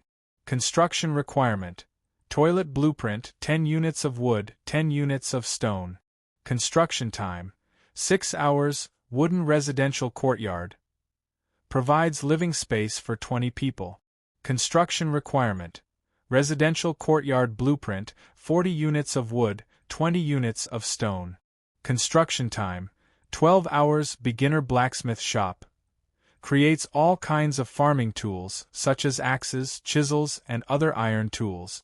Construction requirement: Beginner blacksmith, blacksmith shop blueprint, 20 units of wood, 10 units of stone. Construction time, 12 hours. Beginner miscellaneous goods shop. Sells all kinds of daily necessities. Construction requirement. Salesman, miscellaneous goods shop blueprint, 20 units of wood, 10 units of stone. Beginner lumberyard. Increases the rate of wood resource collection, produces an average of 10 units of wood per person per day. Construction requirement, 30 units of wood. Construction time, 6 hours. Beginner quarry. Increases the rate of stone resource collection, produces an average of 5 units of stone per person per day. Construction requirement, 20 units of wood, 10 units of stone. Construction time, 6 hours. Simple farmland. Can grow crops, produces an average of 200 units of grain per mu. Description: grain is harvested twice a year. The first season is sown before the Qingming festival, and the second season is sown at the end of June and the beginning of July. If the best planting time is missed, the yield will be reduced by 10 to 50 unit. Beginner barracks. Can turn farmers into militia. Construction requirement. General barracks blueprint, 100 units of wood, 40 units of stone. Construction time, 24 hours. Based on a population of 200, they would need to build 10 residential courtyard. All the buildings would need a total of 730 units of wood and 300 units of stone. The most scarce thing was still food. Each villager would need to consume 1 unit of food a day, and each militia would need to consume 2 units of food a day. Based on a population of 200, the territory would need to consume at least 210 units a day. The game time and real time were synchronized 1:1, just that the day and night were reversed. The main map of the game used the Gaia calendar. It was the 1st of January in the first year of Gaia, and it was not time for rice to be sown. Therefore, in the first half of this year, Overlord players would not be able to receive a single grain of rice from the farmland. This was the darkest half of the year for Overlord players. For the sake of food, they had to sell their limited wood, ores, and other resources to the system, causing the development of the territory to stagnate. There were countless territories that went bankrupt due to the lack of food. However, the so-called crisis was an opportunity amidst danger. During this process, some overlords would take the opportunity to open up special industries in their territory and escape the predicament of food. Most of these outstanding overlords would later upgrade their territory to the level of a county city, which was admirable. This was the essence of Earth on 1E. It would not allow overlords to easily upgrade their territory. There were all sorts of obstacles and traps that were impossible to guard against. Only those who could overcome the obstacles and escape the traps could stand out and lead the way. As for those who played around, they were destined to be eliminated early. Back to the front. What Ouyang Shuo lacked the most were all kinds of construction blueprints, blacksmiths, and peddlers. The most urgent task was to build the fence, the canteen, and the toilet. There was no rush to open up the farmland since it was not needed now. The lumberyard, residential courtyards, and quarry were the second priority. As for the barracks, the population was too small, so there was no rush to build them. After sorting out the village plan, Ouyang Shuo went to the east wing. Zhao Dexian and the rest had already eaten lunch and were sitting together chatting. When they saw the village chief enter, they got up to greet him. Ouyang Shuo smiled in response. "How is it? Are you used to living here?" Yes. This place is better than the place we used to live," Zhao Dexian said respectfully. "It's good to get used to it. We were in too much of a hurry just now and didn't have time to get to know each other. Why don't you introduce yourselves? Zhao Dexian, you first." Ouyang Shuo pointed at Zhao Dexian. "Sir, our previous village was called Zhao Family Ditch. It was isolated from the rest of the world. Half a month ago, an injured bandit accidentally broke into the village. At first, we didn't know his true identity. We kindly bandaged his wounds and even asked him to stay in the village to recuperate. After his wounds were healed, the man immediately left. What we didn't expect was that the next day, he brought his accomplices and ransacked our village. There were more than 300 people in the village, but only 10 of us escaped. In these 10 days we were tortured in the wilderness. Fortunately, Sir took us in and gave us a place to stay. Speaking of his sorrow, this unyielding man couldn't help but tear up. All right, the dead are gone. We need to learn to look forward. Zhao Dexian, what did you do before? Ouyang Shua didn't know how to comfort this group of sad people, so he changed the topic. In reply to Sir, when I was in Zhao family ditch, thanks to everyone's recommendation, I became the village chief. This was a pleasant surprise. He didn't expect there to be such a talented administrator. He checked Zhao Dexian's attribute. Name, Zhao Dexian, bronze, identity, Shanghai village villager, occupation, civil official, loyalty, 75 commander, 15 force, 20 intelligence, 20 politics, 30 evaluation, former village chief of Zhao family ditch, well-mannered, good at managing the village, good at agricultural and water conservancy management. After a round of introductions, among the remaining 9 people, 2 were fruit farmers called Zhao Yud and Zhao Yukai. They were 2 brothers. One was a carpenter in the village called Zhao Yufang. The other was a mason called Zhao Duong. The remaining 5 were pure farmers. Half of the people in the group were special talent. It wasn't that Ouyang Shua had hit the jackpot, but it was a hidden reward from the system. The system couldn't really arrange 10 pure farmers. If that was the case, they wouldn't even be able to build a house. After getting to know each other, Ouyang Shua immediately appointed Zhao Dexian as the captain of the construction team. He arranged for him to lead 5 people to build a wooden fence. At the same time, he arranged for Zhao Yufang to take the remaining 3 people to build a primary lumberyard and start collecting wood as soon as possible. This was because Ouyang Shua wanted to build the fence according to the standards of a level 3 village in one go, which required 600 units of wood. There was a shortfall of 170 units of wood to begin with. If they didn't hurry to mine, they wouldn't be able to keep up with the pace of construction. According to the game's design, after the territory leveled up, other than the Lord's residence, the other buildings would remain the same and wouldn't be upgraded. In order to make it easier for the Lord to replan the territory, the system designed a recycling function. The Lord could recycle the buildings that were about to be adjusted and relocate them to the appropriate location. However, recycling wasn't free. Every time a building's position was adjusted, there was a fee. Therefore, Lord-type players with foresight would usually only adjust their territories once they crossed a new rank. Of course, the other players didn't know what kind of buildings would appear at the next level, so they could only make a rough plan. As for Ouyang Shua, when he was in a level 1 village, he directly built a level 3 village fence.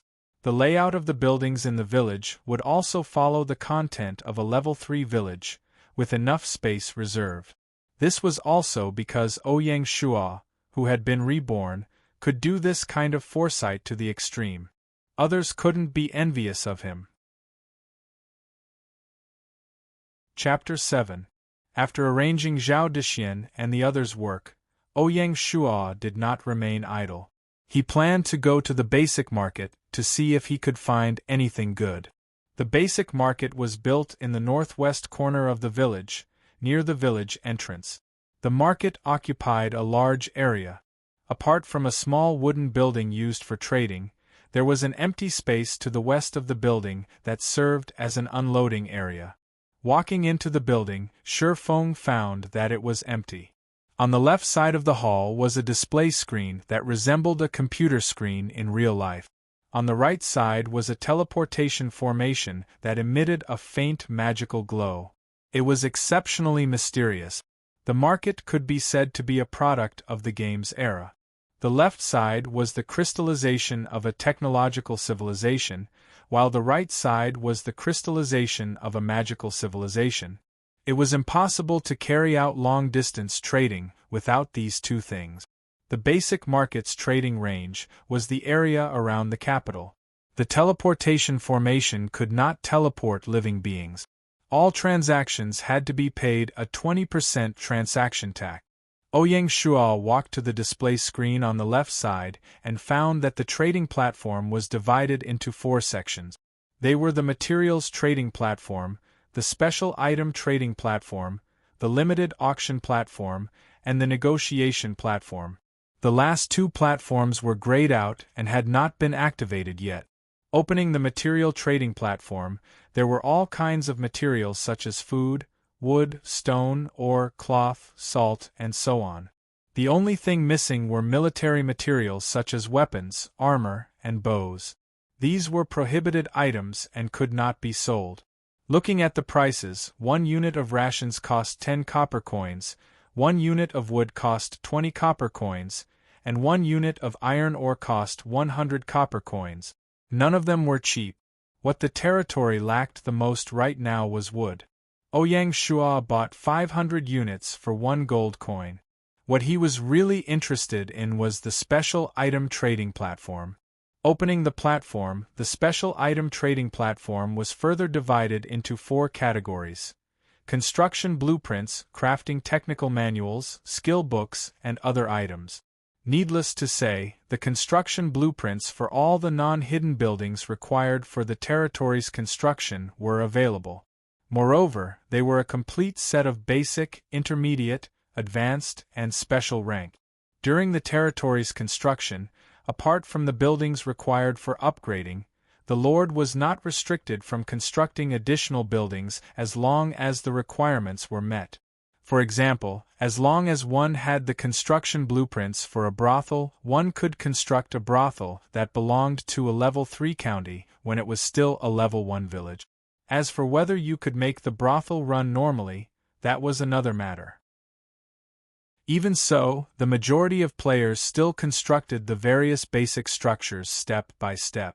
Very few players would attempt to construct structures of a higher level than them. The reason for this was that high-level construction blueprints were simply too expensive. A brothel blueprint cost 1,000 gold coins. Which village chief would be so rich? Even if they had the money, no one would be stupid enough to spend it. Ouyang Shuo first purchased the necessary dining hall blueprints, toilet blueprints, resident courtyard blueprints, blacksmith shop blueprints, sundry shop blueprints, and military camp blueprints for a level 1 village. This was a waste. Most players would not be willing to purchase blueprints from the market. The more common way to obtain building blueprints was to kill roving bandits or attack bandit stronghold. After these humanoid NPCs died, there was a certain chance that they would drop blueprints. The reason why Ouyang Shuo did this was to fully utilize the value of these 100 gold coins. He wanted to use the money in exchange for faster development in the early stages, so that he could be a step ahead. In addition, he also spent 15 gold coins to buy 3 rather special blueprints. They were the construction blueprints for the ferry, the dock, and the shipyard. These were all buildings related to water, so they could only be built in territories near water sources. Therefore, they were not included in the category of buildings required to level up a territory. They were considered special buildings. These crafting techniques were secret crafting techniques. They were not things that could be mastered by ordinary people. The so-called item manufacturing technology was some special and confidential manufacturing technology in the industry. It was not something that ordinary skilled people could master. For example, a grandmaster winemaker could, in theory, brew all kinds of high-grade wine. However, in reality, he had no way to brew the thick workshop liquor. Why? It was because the recipe was secret. No matter how good one's technique was, it was useless. Ouyang Shuo chose the seawater drying technique manual and the compass carriage crafting technique manual. The former was 20 gold, while the latter was 10 gold. In ancient times, salt was sold by the government. It was different in the game. Apart from firearms, everything else could be traded. It would be a waste for a lord who lived by the sea to not know the seawater drying technique. As for the compass carriage, it would be a key item for a future quest. The rewards for the quest were comparable to a gold village creation token. The third skill book contained all the skills of the profession, as well as some special skills. Skill books could only be used by players. NPCs could only learn skills through a master and a disciple. Ouyang Shua chose basic horsemanship, basic marksmanship, basic archery, and basic detection. These 4 skill books only cost 1 gold. In the 4th category there was a wide variety of other items, and all sorts of strange items could appear. It all depends on whether your luck is good or not, and whether your eyesight is accurate. Ouyang Shua's eyes were sore. He could not find anything that was practical and affordable.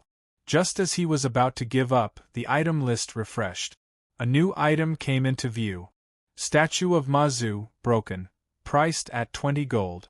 After looking at the item's attributes, Ouyang Shua bought it without hesitation. Name: Statue of Mazu, broken, level, silver evaluation. This is a broken statue of Mazu. It has a weak trace of Mazu's divine power. Worshipping it for a long time will help repair the statue.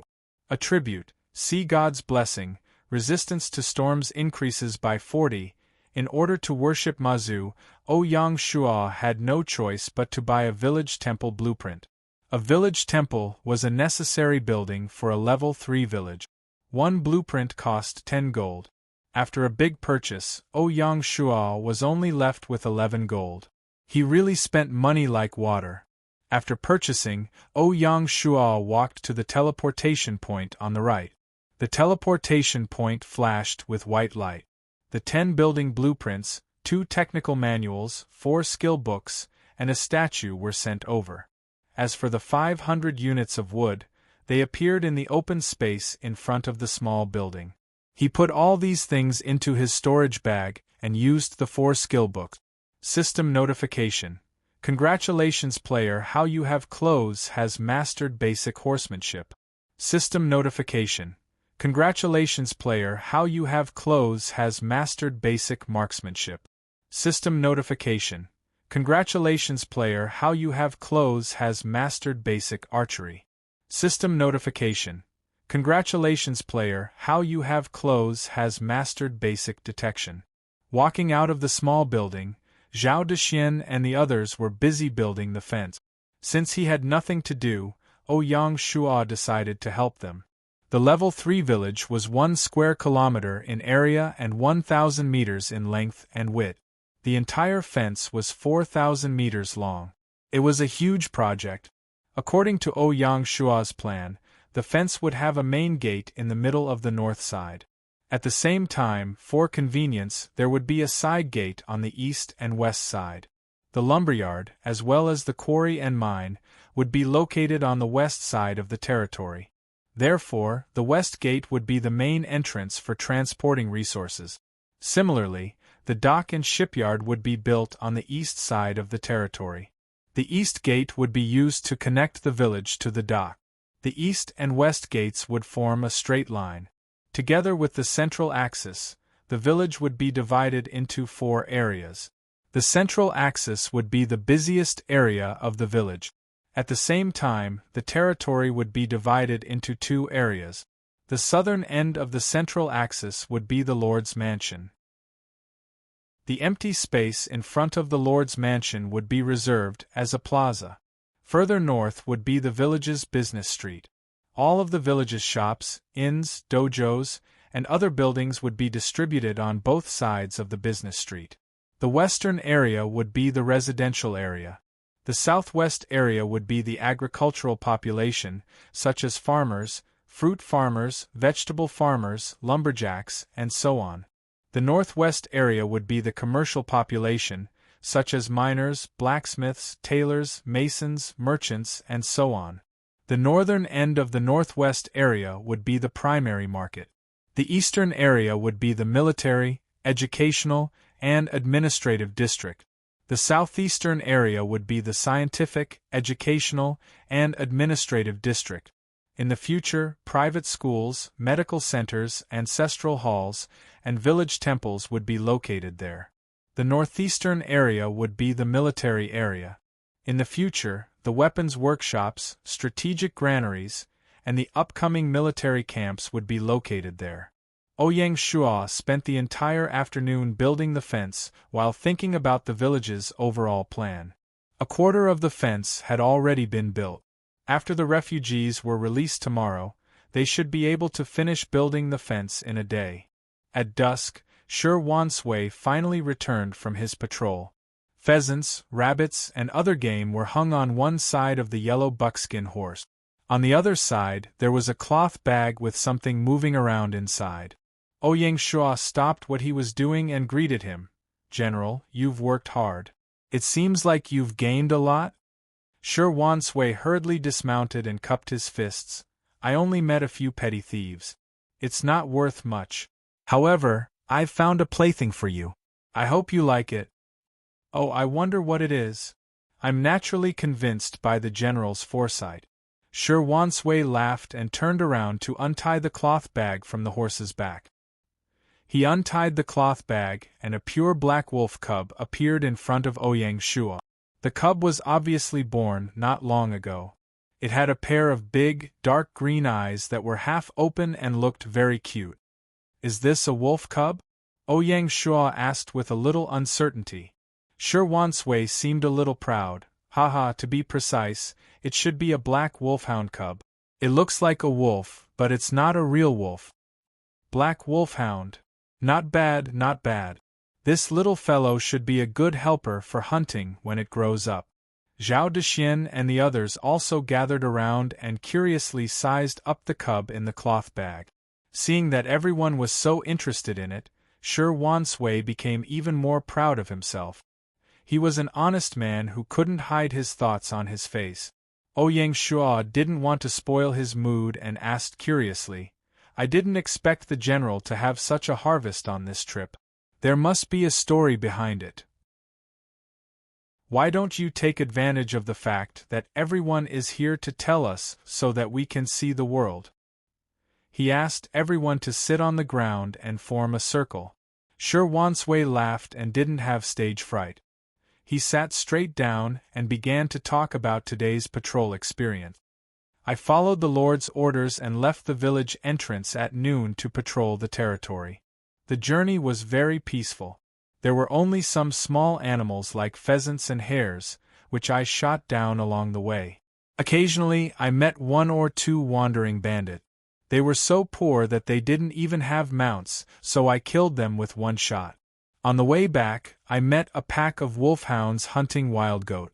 Without saying a word, a certain someone charged forward and killed most of the wolfhounds. I chased after the wolfhounds all the way and unexpectedly found their kennel. Of course, I picked them up together. I unexpectedly saw this cub in the kennel. I thought that the Lord might have a use for it, so I kept it." Hearing Shi Wansui mention the wild goats, Ouyang Shua silently remembered it and already had a plan. However, it was already late, so he planned to make plans the next day. Not long after, Zhao Yufeng and the other two who had gone out also finished building the primary lumber mill and returned together. From tomorrow onwards, the lumber mill would officially start operating. Taking this opportunity, Ouyang Shua suggested that everyone have an extra meal tonight to celebrate the official establishment of Shanghai Village. The only fly in the ointment was that everyone was a group of men and none of them knew how to cook. Fortunately, Shi Wansui had hunted some wild game to liven things up. Otherwise, the extra meal would have ended anticlimactic. Ouyang Shua sincerely hoped that there would be a chef among the refugees that would respawn tomorrow. After arranging for Shi Wansui to stay in the East Wing and instructing him to arrange the night shift, Ouyang Shua returned to his room in the main hall and prepared to rest. He lay on the hard bed and closed his eyes. In his mind, he silently said, "Log out of the game." When he opened his eyes again, he had already logged out of the game. Chapter 8. When he opened the game cabin, it was already 6 in the morning in reality. After a simple wash, Ouyang Shua put on his sportswear and prepared to go downstairs for a jog. He had just moved into the neighborhood and was not familiar with the surroundings. He planned to run 5 laps around the neighborhood. At the edge of the woods in the neighborhood, 3 to 5 old men were practicing Tai Chi. Their movements were as smooth as water. In the square, a group of aunties got up early and danced to the beat of the music. When he saw such a peaceful scene, he felt a little dazed even though he had just come out of the game. After running, he found a breakfast shop and bought a few servings of soy milk, fried dough sticks, steamed buns, and rice noodle rolls. When he got home, he put the breakfast on the table. He took a change of clothes and prepared to take a hot shower. Pushing open the bathroom door, he was stunned by the scene in front of him. He saw Sun Xiaoya squatting on the toilet, her eyes sleepy and her hair messy. She was wearing printed pajamas, and her pajamas were pushed down to her feet. A pair of fair and tender hands were holding onto the underwear with a kitty printed on it. She was about to get up. Her white thighs were exposed to the air, and the black hair at the base of her thighs could be seen clearly. When he raised his head and saw Ouyang Shua, his slightly narrowed eyes instantly widened. Ah, pervert! Sun Xiaoya let out a scream that surpassed the limit of a human's voice. Only now did Ouyang Shua react, and he turned around and fled. After closing the door, he subconsciously wiped his nose with his hand. Phew, fortunately, he didn't have a nosebleed. Otherwise, he would be embarrassed. In his mind, the scene just now flashed clearly. White thighs, naughty black fur, no, I can't continue thinking about it, it's too evil, hee. In order to avoid any awkwardness, Ouyang Shua walked towards Binger's room. The little lass still hadn't woken up. It seemed that she had really gone crazy yesterday, and hadn't recovered yet. Ouyang Shua pushed open the door and pulled open the curtains. The warm sunlight instantly filled the entire room. Walking to the side of the bed, Binger, who was in a deep sleep, was pouting, her chubby little hands naughtily reaching outside the blanket, looking extremely adorable. He pinched the little lass's nose and said, "Lazy little pig, get up!" The little girl slapped away Ouyang Shua's mischievous hand. She didn't even open her eyes as she murmured in a daze, "Bad brother, you only know how to bully Binger. Binger wants to sleep a little longer. I'm sleepy. Baby, I can't sleep anymore. Otherwise, I'll be late for school." The little girl reluctantly opened her eyes and hurriedly said, "Ah, Binger forgot that I have to go to school today. Smelly brother, why didn't you wake me up earlier?" With a grunt, she crawled out of the blanket and went to wash up. Returning to the living room, Sun Xiaoya had already changed her clothes and was about to go out. When she saw Ouyang Shua, a trace of redness flashed across her face, and she fiercely glared at him. Ouyang Shua was also a little embarrassed. Although it wasn't his fault, the other party was a girl after all. He would be at a disadvantage no matter what. As a man, he had to be more generous. He pretended that nothing had happened and said calmly, "I bought breakfast. Let's eat together." This girl didn't seem to be a pretentious person. She didn't stand on ceremony and nodded in agreement. After Binger washed up, he changed his clothes. The 3 of them sat together and enjoyed a delicious breakfast. After breakfast, Sun Xiaoya left first. Ouyang Shua asked Binger to wait for him, and quickly returned to his room to change his clothes. Today, he was going to personally send the little lass to school. Along the way, the little girl was all smiles. There was no need to mention how happy her brother was to personally send her to school. After returning from school, Ouyang Shua turned on his optical computer and logged into the gaming forum. The forum ID was directly tied to the game ID, but players were allowed to post anonymously. In the pinned thread, a thread with the ID head butler was the most popular. The thread was called "Buying Game Coins at a High Price, Long-Term Effective." The thread mentioned that the head butler was going to exchange 1 credit for 1 copper coin for an unlimited amount of game coins. According to this price, 1 gold coin could be exchanged for 10,000 credits in the game.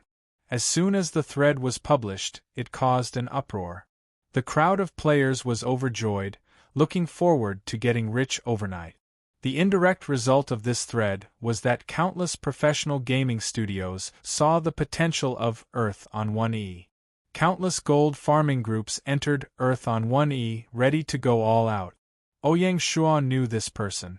The head butler was a very famous person in his previous life. His real identity was the financial manager of Lord Chunshan, one of the 6 hegemons of Handan. And Lord Chunshan's real identity was Zhao Mingqing, the first successor of the Tianhe financial group. He was a contradictory character who combined the craftiness of a businessman with the style of an ancient scholar. The Tianhe financial group was the largest financial group in China, second to none. This financial group specialized in high-end equipment, especially the manufacturing of aerospace equipment. Earth on 1E was commissioned to be manufactured by a company under the Tianhe Financial Group. Its space exploration company was the largest commercial aerospace company in the Federation, and its aerospace technology was on par with the Federal Space Agency. The 6 hegemons of Handan were basically the same in real life, and each of them was favored by the heavens. However, the other 5 were not as high profile as Zhao Mingqing. They were also short of gold coins, but they arranged for agents to purchase them in secret. Of course, in terms of wealth, Zhao Mingqing was indeed the best. Ouyang Shuo was not worried that these tycoons would be able to purchase large amounts of gold coins. Earth on 1E was a very balanced game, and the individual adventure mode was also very close to reality. The current players could barely keep themselves warm, and could not even gather enough money to buy equipment. It would take at least a month for the high-end players to get out of this predicament and start to make a profit. Even professional gold farming groups could not break away from the basic rules of the game. As expected, on the forums, whether it was solo players or lord players, they were all complaining about how the game was too realistic. When fighting monsters in the wild, non-humanoid monsters did not drop anything, and could only collect their corpses. Humanoid monsters did drop money and equipment, but the bandits and roving bandits were not something that the players could fight against at this stage. The items in the shops were extremely expensive. On the first day of the game, there were very few people who could own a bronze-grade weapon. Even if they had a weapon, the cost of a single repair could bankrupt the players. Lord players were not much better off. There were too many buildings to build, and the beginner resource bags from the village building mission were not enough. They could not afford building blueprints. They could go to the wilderness to get blueprints. At this stage, they did not have any soldiers, and it was not realistic to charge into a bandit's lair. The lords who used summoning talismans to summon generals were fine, and at least they had some combat power. The lords who summoned civil officials were in a tragic situation, and their territories were completely defenseless. With this comparison, Ouyang Shuo finally knew how fortunate he was. If he did not have the strategy from his previous life, which allowed him to complete the village building mission with a 100% success rate and an additional 100 gold coins, he would have become a member of the dissing party. At the same time, Ouyang Shuo reminded himself that he could not be complacent just because he had a small lead in the early stages. Only by continuously converting the advantages in the early stages into the potential of the territory development could he accumulate advantages and build up the foundation of his hegemony. After all, the difficulties that the players faced were only temporary. As long as they got through the initial accumulation period, the gap would quickly shrink. Especially the organizations represented by the 6 lords of Handan City. They had money and manpower. In comparison, he was really alone. The core of Earth on 1E was teamwork, and there was no such thing as being able to fight 10,000 people. It seemed that at the right time, he had to find a lord who was more famous in his previous life and had similar interests to him to form an alliance. He could also recruit some talented players in his territory, and Ouyang Shua believed that he could handle it with his own abilities. Otherwise, if he just relied on himself, he would eventually fall behind and it would be hard for him to achieve anything. As long as the time was right, an alliance could be carried out. If he wanted to recruit players into his territory, he would have to wait for a year. At that time, everyone would have no worries, and everyone would be on the same starting line. Only then would he not be afraid that the players would be easily instigated by the big powers. After closing the forum, Ouyang Shua began to search for all kinds of historical information online. There was a famous saying in the game in his previous life: "A lord who is not familiar with history is not a qualified lord." The entire game world was created by Gaia based on historical data. If you were not familiar with history, you would not be able to truly fit in with the game. Ouyang Shua was prepared to make this his main homework in the day, and stick to it for a long time. At 4:30 p.m., Binger returned home from school. At 6 p.m., Sun Xiaoya returned home from school. At this time, Ouyang Shua had already prepared dinner. At the dining table, Binger chattered to her brother about the interesting things that happened in school. Xiao Ming overslept and was late for school, and was punished by the teacher to stand. Xiao Li wore a new dress today, and Xiao Hua purposely dirted it. When she reported it to the teacher made Xiao Hua apologize to Xiao Li in front of the whole class. Xiao Ai's braids were very beautiful today, and the girls gathered around, asking Xiao Ai to teach them how to braid their hair. Ouyang Shua listened with a smile. The siblings had already developed a tacit understanding. Only he knew how big of a blow the death of their parents was to Binger. For a long time, this child became autistic and withdrawn. It was Ouyang Shua, her brother, who accompanied her every day, comforted her, and made her happy, that allowed her to slowly recover. To Binger, Ouyang Shua was both a brother and a father. The relationship between siblings was not something that outsiders could understand. That blow turned Binger from a lively and active monkey to a quiet girl. She only had 2 or 3 good friends in class. Only in front of her brother, Ouyang Shua, would the little girl become a happy deer, carefree. Being able to see Binger grow up healthily and happily was the greatest happiness in Ouyang Shua's life. Unfortunately, in the following year, Ouyang Shua had to log into the game early every night. He could no longer accompany her to draw or do her homework. He could no longer coax her to sleep or tell her stories. Thinking that this child had to do her homework alone in her room every night, and go to bed alone, Ouyang Shua's heart twitched. This was absolutely unacceptable, even if he had to play a little later. Looking up and seeing Sun Xiaoya sitting opposite him, Ouyang Shua gradually had an idea. After dinner, Xiaoya rushed to wash the dishes. It was obvious that she had a good family.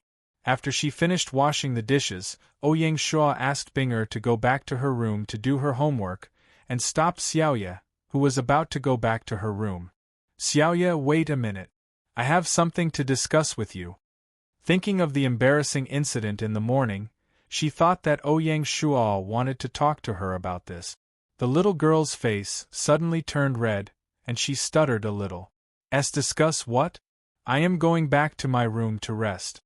Seeing Xiaoya's expression, Ouyang Shua was a little confused, and he continued, "Something important. Don't worry, it won't take up much of your time. Sit down and talk." Something important? Did I really guess it right? What does he want to do? He won't say something old-fashioned like taking responsibility for me, right? Sun Xiaoya let her imagination run wild as she slowly sat on the sofa. Seeing that this girl was a little abnormal, Ouyang Shua was helpless, and could only cut to the chase. "It's like this. You know, yesterday I started playing a new game called Earth on 1E. This game is very important to me, and I have to go online every night at 8 o'clock. Ah? Sun Xiaoya suddenly interrupted Ouyang Shua. What? This guy didn't want to talk about that. He must have forgotten. Pervert, hooligan. A woman's mind was so unpredictable. Seeing Ouyang Shua looking at her with a surprised face, Sun Xiaoya wanted to leave 2 shoe prints on that handsome face. At this time, she could only hide her embarrassment and forced a smile and said, "Ah ha, I mean oh. You continue." No matter how slow Ouyang Shuo was, he could see that there was something wrong with this girl. But he had no choice because he was asking for help. He could only pretend that he didn't see anything and said, "Actually, what I want to say is very simple. I hope that you can replace me at night to coax Binger to sleep, and tell her a bedtime fairy tale. As long as you agree to help, you can mention any conditions you have." "Oh, this, no problem. Actually, I like Binger very much, and I see her as a younger sister. So don't mention any conditions, that's too formal. As long as I can eat Chef Ouyang's dinner every night, I'll be satisfied," Sun Xiaoya said straightforwardly. "Thank you, then you've done me a big favor." Ouyang Shuo didn't mention anything about repayment. Some favors should be kept in mind. The atmosphere was a little awkward, and the two didn't have the mood to talk anymore, so they went back to their respective rooms. Ouyang Shuo went to Binger's room, and saw the little girl quietly doing her homework at the desk. She looked so cute. After telling Binger that Sister Xiaoya would tell her a story, he kissed her on the forehead and went back to his room. Although the little girl was a little unwilling, she was still sensible and didn't pester her brother. Chapter 9. When Ouyang Shuo went online, it was exactly 8 in the morning in the game. Shouts and cheers could be heard from outside the door. When he opened the door, he saw Shi Wansui practicing his spear techniques in the courtyard. Zhao Dexian and the others watched in fascination, occasionally cheering. Seeing Ouyang Shuo come out, everyone bowed and greeted him. "My lord!" Ouyang Shuo hurriedly returned the greeting and said, "No need to be so polite. As the saying goes, a day's work starts in the morning. We still have a lot of things to do today. As for the specifics, I will go to the village entrance to welcome my new companions and make arrangements. If you have time, you can come with me." "My lord, please instruct us." Everyone once again arrived at the village entrance. Sure enough, they could see a group of people gathered at the village entrance from afar. They were similarly sallow and emaciated, with the same ragged clothes. The difference was that there were men and women, old and young in this group of 15 people. They had obviously brought more luggage with them, as if they were migrating. The leader was an old man in his 50s. He had a head of white hair, but his body was very strong. After a simple introduction, everyone did not stay at the village entrance for long. Ouyang Shuo personally took the old man's luggage and led the way back to the village. When Zhao Dexian and the others saw the lord's actions, they tactfully took the initiative to help carry the luggage and followed behind. Respecting the old and loving the young was a traditional virtue of the Chinese people. Ouyang Shuo hoped to pass this message to all the people in his territory.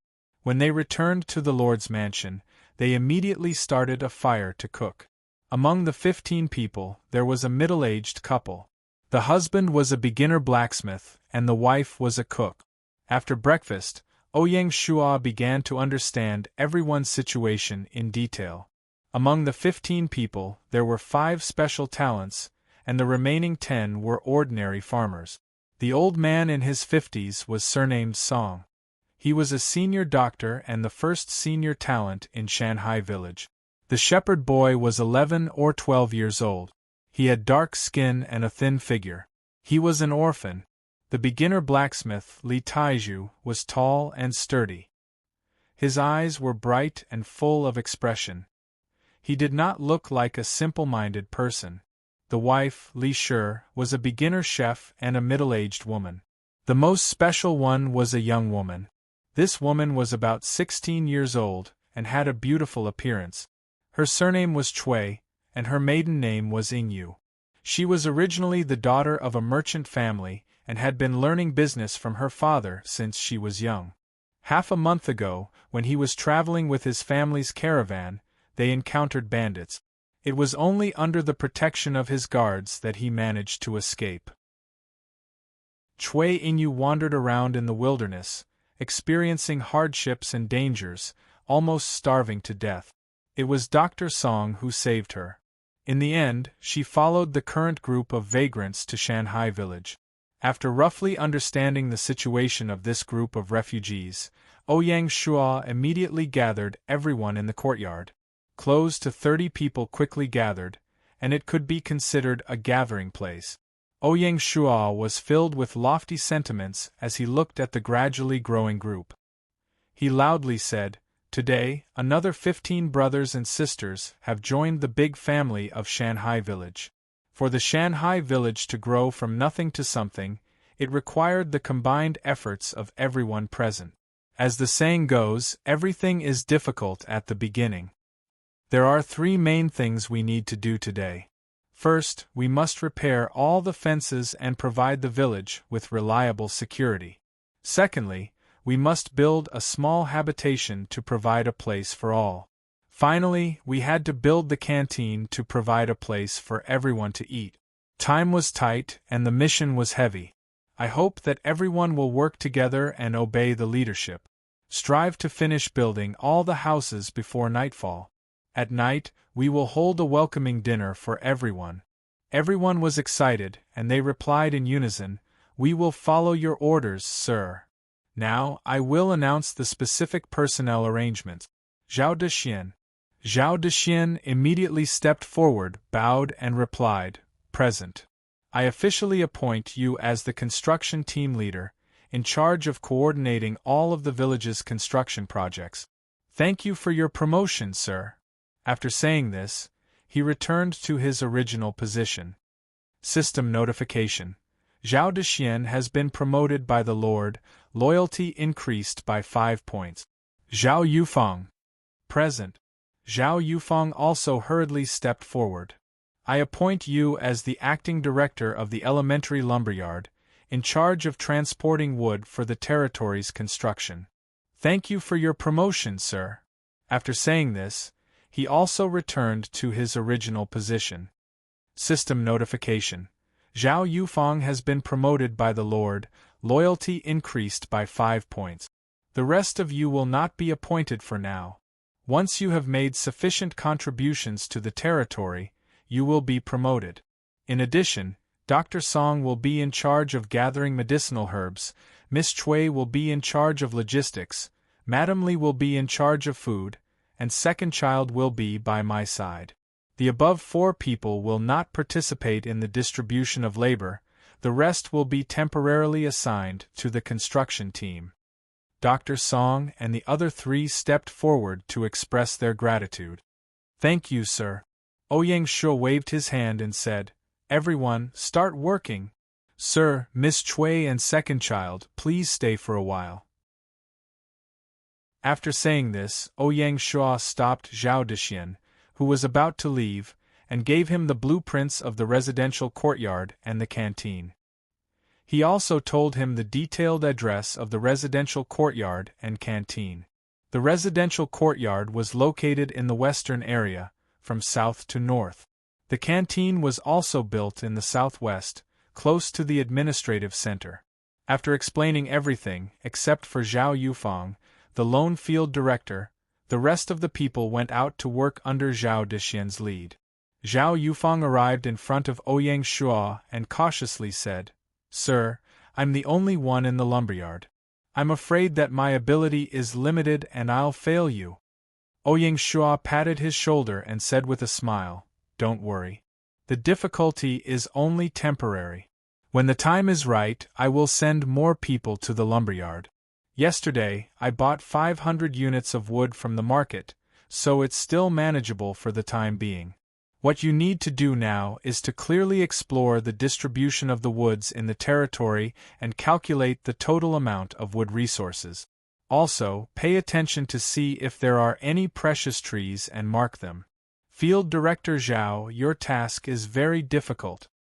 Zhao Yufeng was suddenly enlightened and respectfully said, "Thank you, sir, for your advice.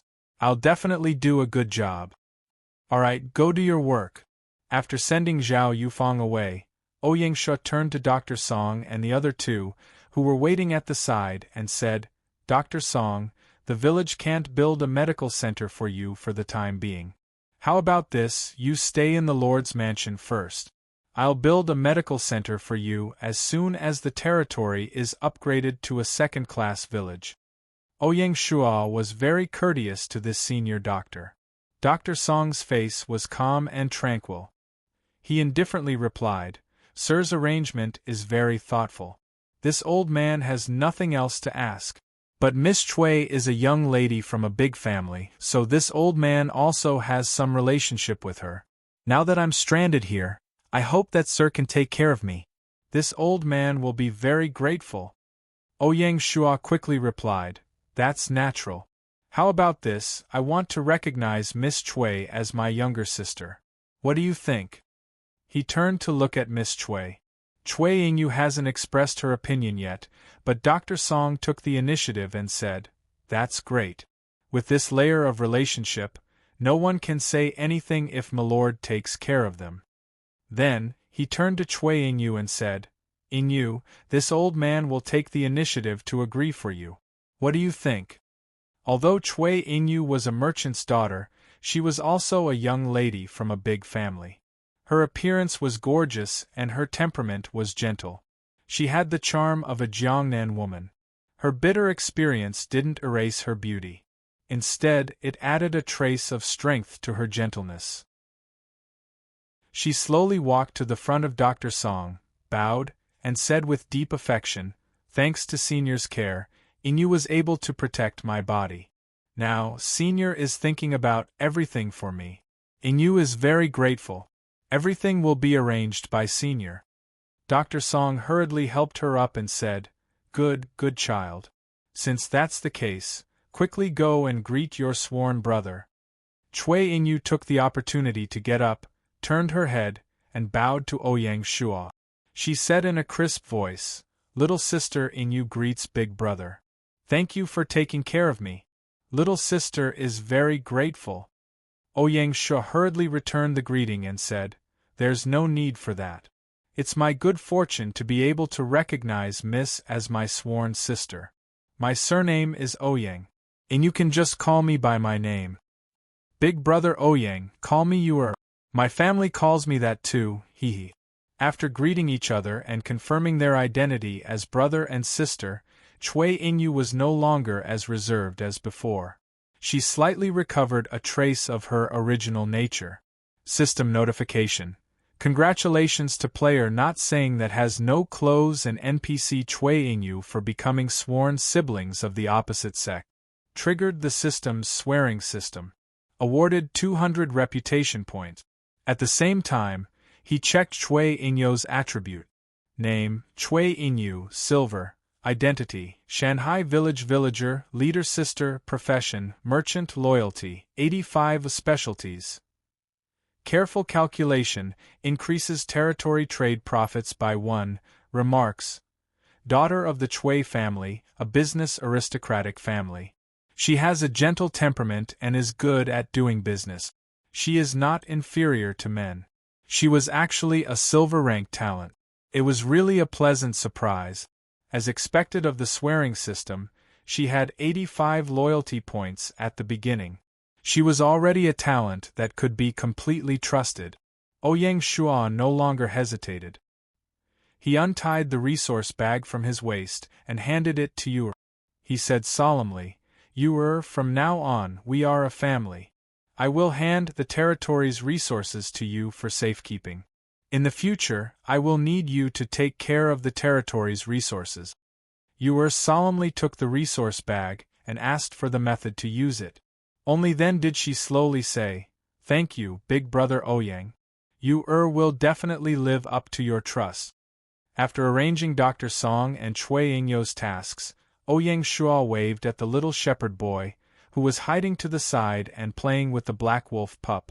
He said loudly, "Second child, come here." Yesterday evening, Ouyang Shua had asked Zhao Yufang to make a wooden cage.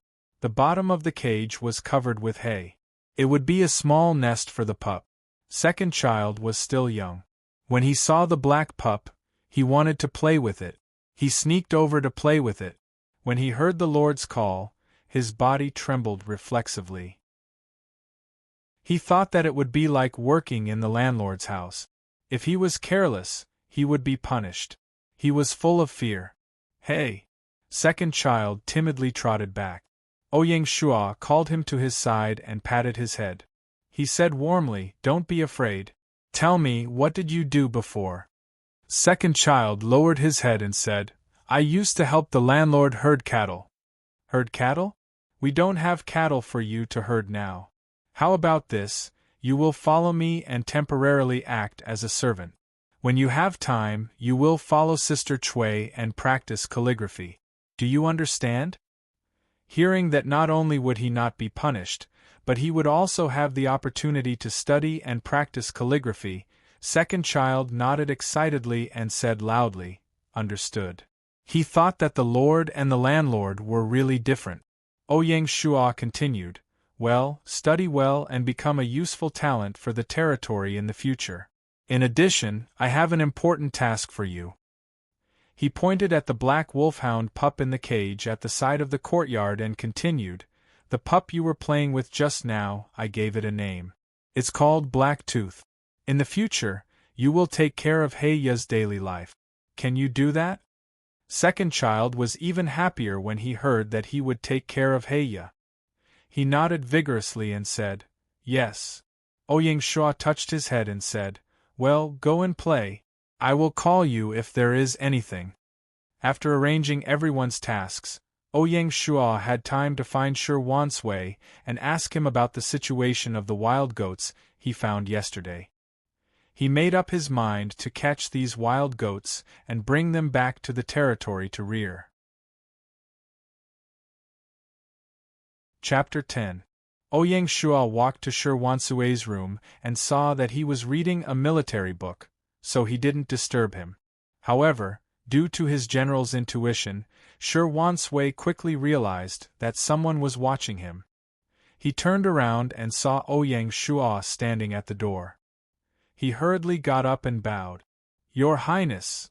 Then he asked doubtfully, "Your Highness is here. Why don't you come in?" "I'm afraid." Ouyang Shua laughed. "I can't bear to disturb you after seeing how hard-working you are." Shi Wansui smiled foolishly and scratched his head. "I've let your Highness see me make a fool of myself. I don't have any hobbies other than reading military books in my spare time. Your Highness, do you have any instructions for me?" "I have something to ask you, General. When you returned yesterday, you said that you encountered a herd of wild goat. I don't know how many there were. Is there a way to find them again?" Ouyang Shua asked with a smile. Shi Wansui frowned and thought for a while. He said slowly, "I remember that there were about 50 goat. 2 of them were bitten to death on the spot and the rest fled in all directions." "Your Highness, what do you mean?" "It's like this. There are almost no livestock in the territory and meat is extremely scarce. Yesterday I heard you mention wild goat. I'm wondering if I can capture them and bring them back to the territory to domesticate."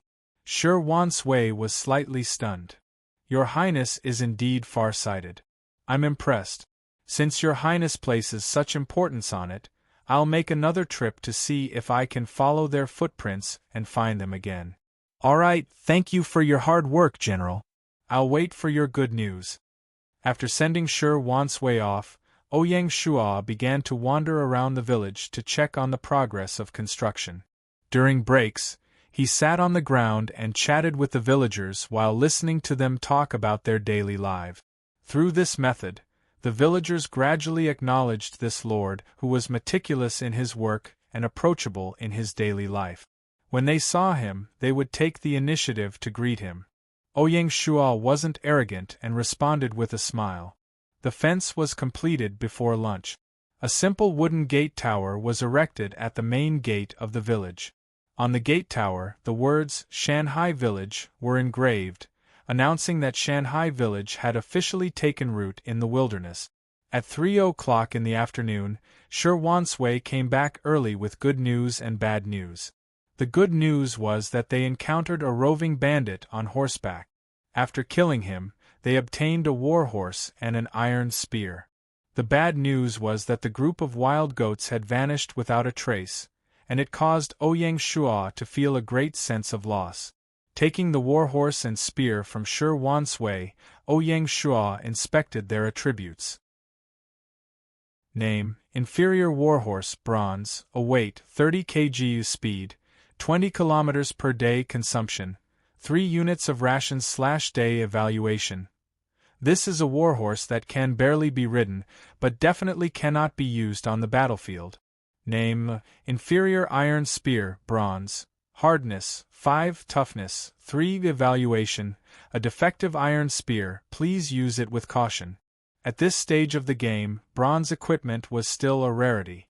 Yet, Ouyang Shuo had obtained 2 pieces in one go. If other players were to find out about this, they would be envious. This was the advantage of Lord-class players. The higher the risk, the higher the reward. A roving bandit that could ride a horse was at least level 20. In the eyes of other players, these high-level monsters were nothing in front of Shi Wansui, an emperor-class general.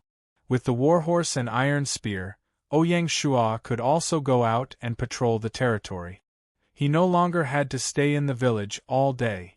The basic horsemanship and basic marksmanship that he had learned before could also be put to good use.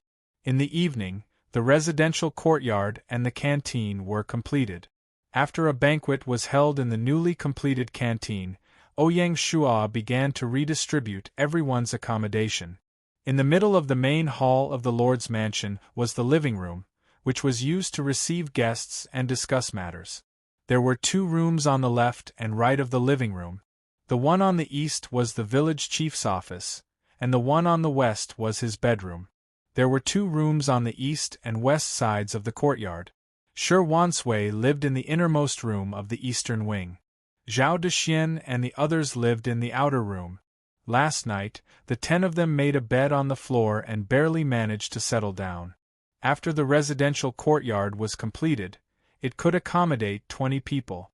Tonight, most of the 10 people would move out, leaving only Zhao Dexian and Zhao Yufang, who had positions. The west wing was empty, so Ouyang Shuo arranged for Cui Yingyu to live in the innermost room, while Dr. Song and the second child lived in the outer room. In the next 3 days, the territory began to undergo large-scale construction. The village-level toilet, primary blacksmith shop, primary quarry, and primary grocery store were all built. In addition, 4 new residential courtyards were added. The primary lumberyard and primary quarry were also put into operation. 10 farmers were arranged to produce 100 units of wood and 50 units of stone every day. It was unknown if the good luck from the past 2 days was used up, but among the 45 refugees that spawned in these 3 days, there were only 3 special talents. The primary stonemason, Jing Shanpao, was a middle-aged man. He was appointed by Ouyang Shuo to be the director of the primary quarry. The peddler, Li Fugue, was a fat old man. He was in charge of the primary grocery store. The biggest surprise was a senior shipwright. He was also the second senior talent that appeared in the territory. The shipwright was called Zheng Dahai. He was in his 30s, had dark skin, and looked short and capable. Early in the morning, Ouyang Shuo woke up on time as usual. When he opened the door, he saw a lively scene in the courtyard. Shi Wansui was still practicing his spear technique with vigor. For a general like him, practicing martial arts had long been integrated into his life. If he didn't practice for a day, he would feel itchy all over. Dr. Song was on the other side of the courtyard, practicing the 5 animals' frolic. His movements were like floating clouds and flowing water.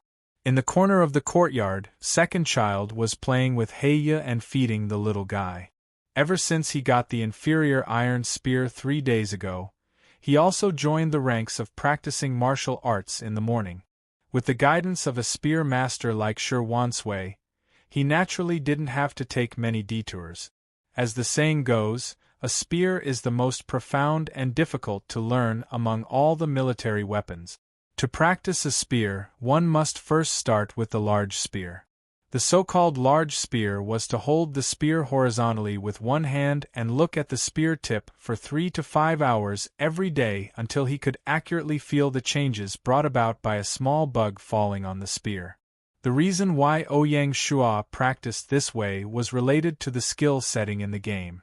In Earth on 1E, the use of skills was divided into the system guidance mode and the free mode.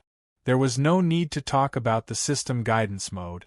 After learning the skill book, there was no need to care about it. When fighting monsters, the system would automatically guide the player to use the skill.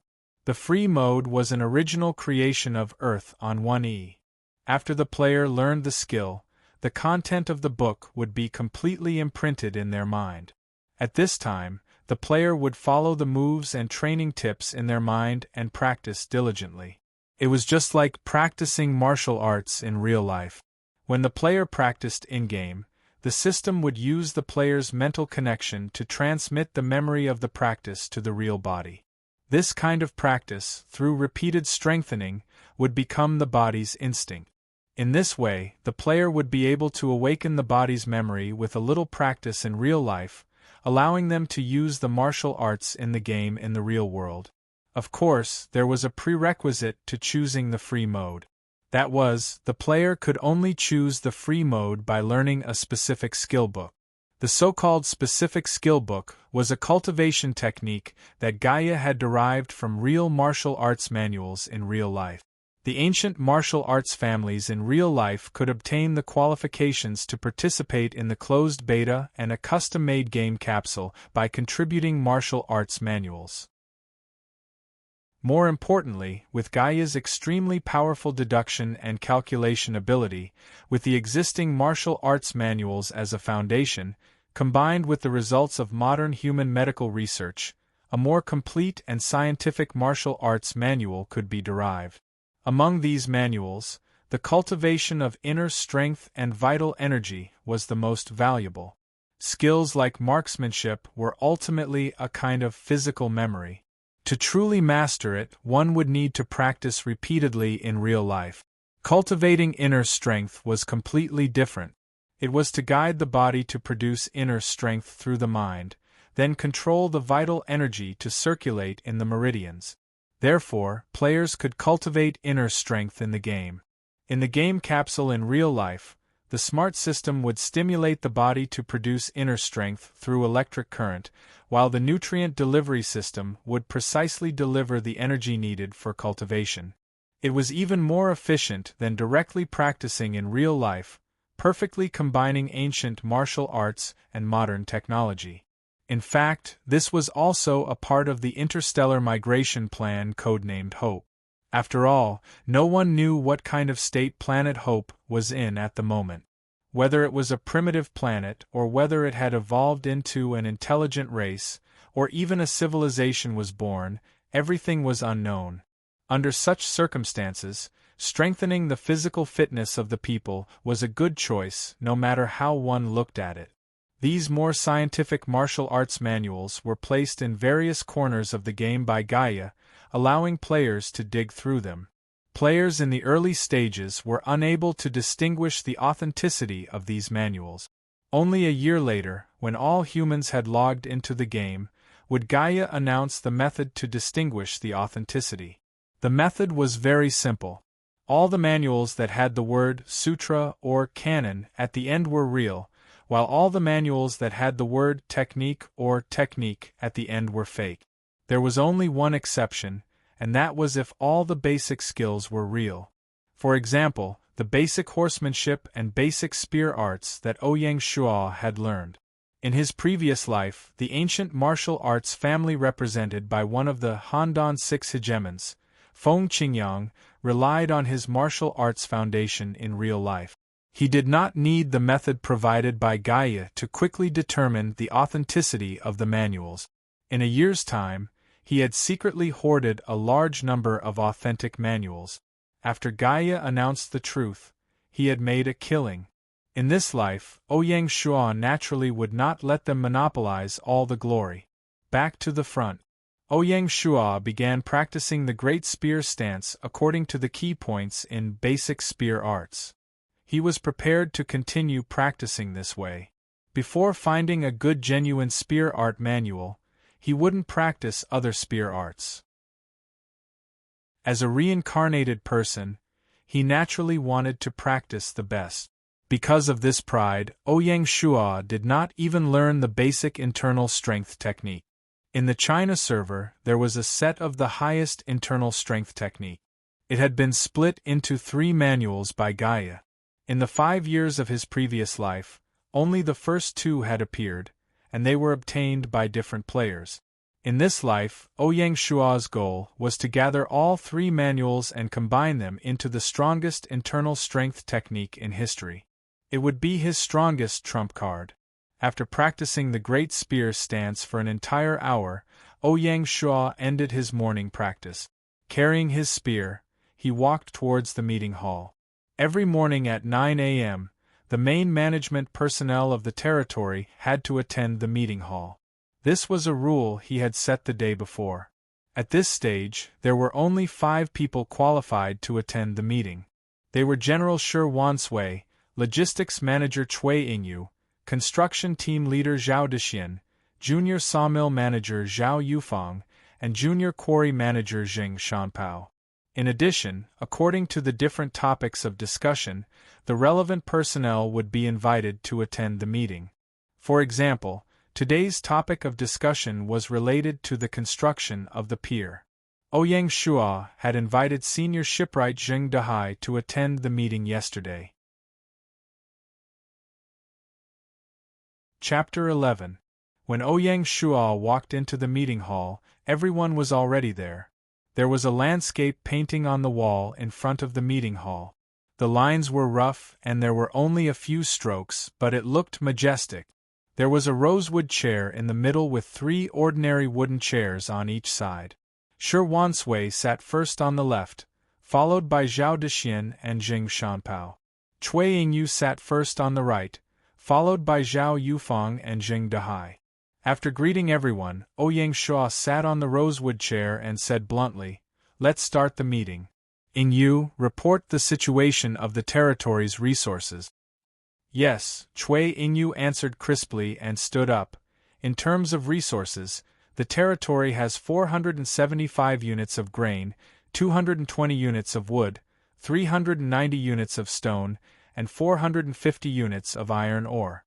In terms of resource output, the lumberyard can produce 100 units of wood per day, and the quarry can produce 50 units of stone per day. According to the current construction progress of the territory, it is estimated that there will be a shortage of wood very soon. I suggest increasing the number of people working in the lumberyard." Report complete. After listening to Yingyu's report, Ouyang Shua didn't respond immediately. He first took the opportunity to look at the construction blueprints he bought from the primary market to see their construction requirement.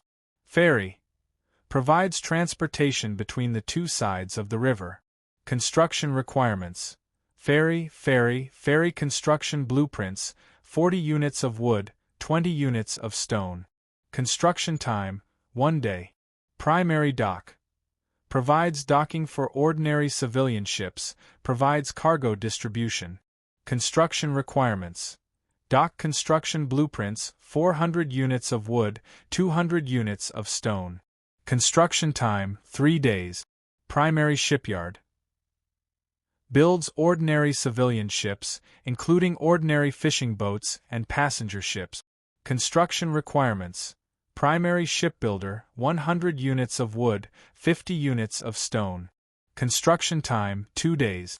Village temple, a place of faith for the villagers, increases the satisfaction of the residents. Construction requirements: village temple construction blueprints, 400 units of wood, 350 units of stone. Construction time, 2 days. He calculated in his heart. In addition to the primary barracks and 5 residential courtyards that hadn't been built yet, the number of resources needed for a level 1 village was very clear. After finishing his calculations, Ouyang Shua said, "Very good." Yingyu's report was very detailed and her analysis was on point. She found the problem. I just calculated that to complete all the construction projects, we need a total of 124 units of wood and 76 units of stone. This doesn't include the wood for the fishing boat. According to the current wood production rate, it can't keep up with the construction speed, so it's necessary to increase manpower. The territory has a total of 87 people, and there are 70 farmers besides the special talent. Therefore, I have decided to add another 20 farmers to the lumberyard. When he spoke up to hear, Oyengshe looked at Zhao Yufang and said, Mr. Zhao Yufang, you have to coordinate the work of the people and ensure the supply of wood. Zhao Yufang quickly got up and said loudly, Yes. Of him. Oyengshe lightly smiled. Also, how's the progress of the task I assigned you a few days ago? Zhao Yufang frowned slightly and replied, I've searched the entire territory for the past few days and found out that there's only one forest in the west. Zhao said we estimated we can. There is outside. As for the areas outside the territory, we haven't started exploring them yet because we're worried about encountering accident. Oyengshe pondered for a moment. He looked around at the crowd and said seriously, What Chief Zhao just asked is very sharp. Along with the construction of the territory, the logging and quarries are outside the villages and are vulnerable to attacks from wild beasts and roving bandits. The ferry, dock, and shipyard are also outside the territory, so the security situation is even more severe. These are the core industries of the territory, so we must ensure their safety. I'm afraid it's difficult for General Shi to take care of everything. The most urgent task now is to build the primary barracks, train the militia, and improve the territory's military strength. Oyengshe saw Shi Wansue's excited face, so he smiled and said, General Shi, I'll leave the task of forming the militia to you. The number of people to be recruited is 10. From now on, you can choose the soldiers in the territory. I promise that as long as you like the qualified soldiers, the construction team, the logging field, and the quarry departments will cooperate. Shi Wansui laughed heartily and said loudly, This general is finally no longer a commander without an army. Please rest assured, my lord, this general will definitely train a group of valiant and courageous militia for the territory. I will not disappoint my lord's trust. Oyengshe nodded and turned to look at Zhao Dexian. He took out the building blueprints of the barracks, ferry, dock, shipyard, and village temple from his interspatial pouch and said, Captain Zhao Dexian, these are the remaining 5 blueprints. Take them back. Arrange the construction sequence as a whole, and all the refugees that spawn in the next 4 days, except for special talents, will join your construction team. Zhao Dexian hurriedly got up and took the blueprint. He replied in a loud voice, As long as the materials are supplied in time, I guarantee that all the buildings will be completed in 5 days. After Zhao Dexian returned to his seat, Oyengshe continued, Everyone is clear about the short-term arrangements. I want to take this opportunity to talk about the long-term plan of the territory so that everyone has a clear idea of what to do. I'll give everyone a hint first. The ocean will be the core of the territory's future development. Controlling the ocean will allow us to seize the throat of global trade and occupy the strategic high ground in the future transnational war. To achieve this strategic goal, we need to build a powerful naval fleet. Therefore, shipbuilding will become the core industry of the future. Fortunately, our territory now has a high-level shipbuilder. Oyengshe looked at Jing Dehai and said to him, Master Jing, I hope that you can choose suitable shipbuilding apprentices in the territory from now on. Nurture a batch of beginner, intermediate, and even high-level shipbuilders. Jing Dehai calmly got up and said calmly, I will definitely not let you down, Lord. Oyengshe nodded and surveyed the area before saying, Today's meeting shall end here.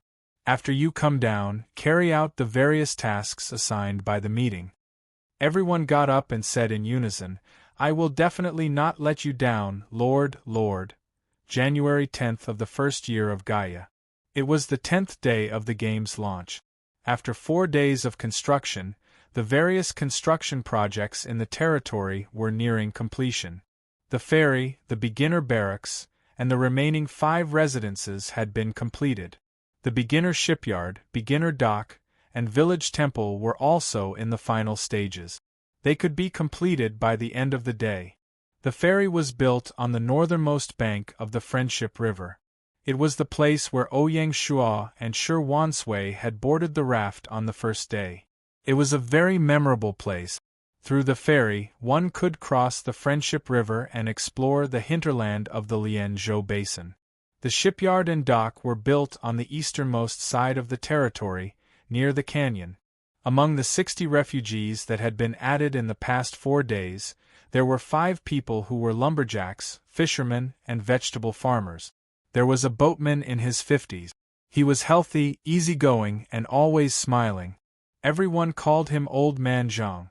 Ouyang Shua arranged for him to row a boat at the ferry. He used the simple raft that Ouyang Shua had hidden on the shore.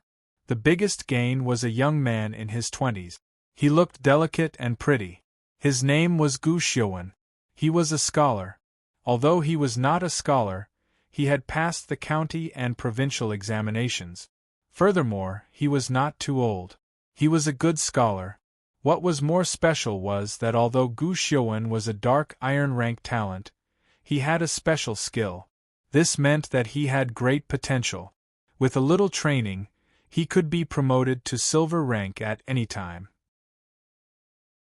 Name: Gu Xiuwen, dark iron rank, identity: Shanghai village clerk, occupation: civil official, scholar, loyalty: 75 points, commander, 25 martial power, 15 intelligence, 35 politics, 40 skill, knowledgeable, increases the efficiency of territory administration by 5, evaluation: a scholar from a poor family. He is poor but determined. He is well-read.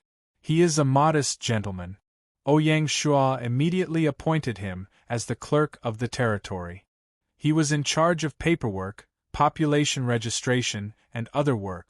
The first thing he arranged for him was to create a population register.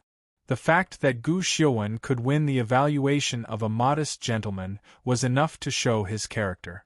Ouyang Shua was going to train him as an important person in the future. Appointing him as the clerk was the most suitable choice. Thinking about the development of the territory, Ouyang Shua walked towards the military camp in the northwest corner.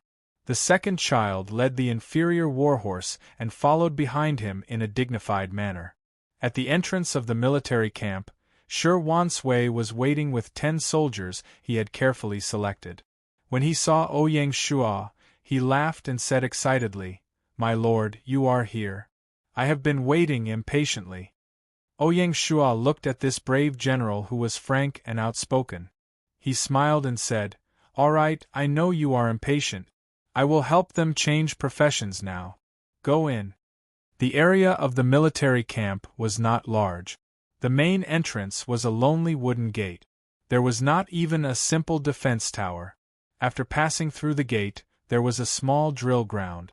On the west side of the drill ground, there were 2 archery targets for the soldiers to practice archery. On the west side of the drill ground, there were 5 or 6 scarecrows for the soldiers to practice their fighting skills. There were 3 rooms in the main hall of the military camp. They were the secret room for the job change, the meeting hall, and the officers' lounge. The east side of the military camp was the soldiers' dormitory. There was only one big room with a standard bed. There were 2 rooms in the west side of the military camp, the dining hall and the storage room. When he arrived at the door of the secret room, he pressed his hand on the door. A system notification sounded. System notice. Congratulations to player not wearing for unlocking the military camp's secret room. The beginner military camp can change farmers to level 1 militia. Job change fee 10 silver coins. Please select the number of people to change. 10 people. System notice. Number of people to change their jobs has been confirmed. 1 gold coin has been deducted from player not wearing. The door to the secret room slowly opened. The secret room was pitch black, and it was impossible to see what was inside. Ouyang Shua had the 10 farmers form a line and enter the secret room one by one. When the first militia came out, he looked completely different. His tattered clothes were gone, replaced by a brand new linen robe. There was even a simple piece of leather armor tied around his chest. He held a simple spear in his hand, and his demeanor became more resolute and ferocious. Ouyang Shua took the opportunity to look at the militia's attribute. Name, Zhang Dainyu. Identity, Shanghai Village Militia Squad Member. Profession, Militia. Level, 1. Combat Power, 2 points, Attack and Defense Index. The standard civilian's combat power is 1 point. Consumption, 2 units of rations/day equipment. Linen robe, simple leather armor, simple spear. Evaluation, a farmer who has just been released from work. If he wants to become a qualified soldier, he will need to undergo a long period of strict training. Every time a militia increases a level, it will increase his combat power by 1 point. After reaching level 10, he can change his job to an official soldier. Otherwise, he will not be able to increase his level. He needed to be in the intermediate military camp before he could change his job to a soldier. In less than half an hour, all 10 farmers had changed their jobs to level 1 militia. To a real professional soldier, a militia was nothing. But to a civilian, every militia was an existence that could fight 1 against 2.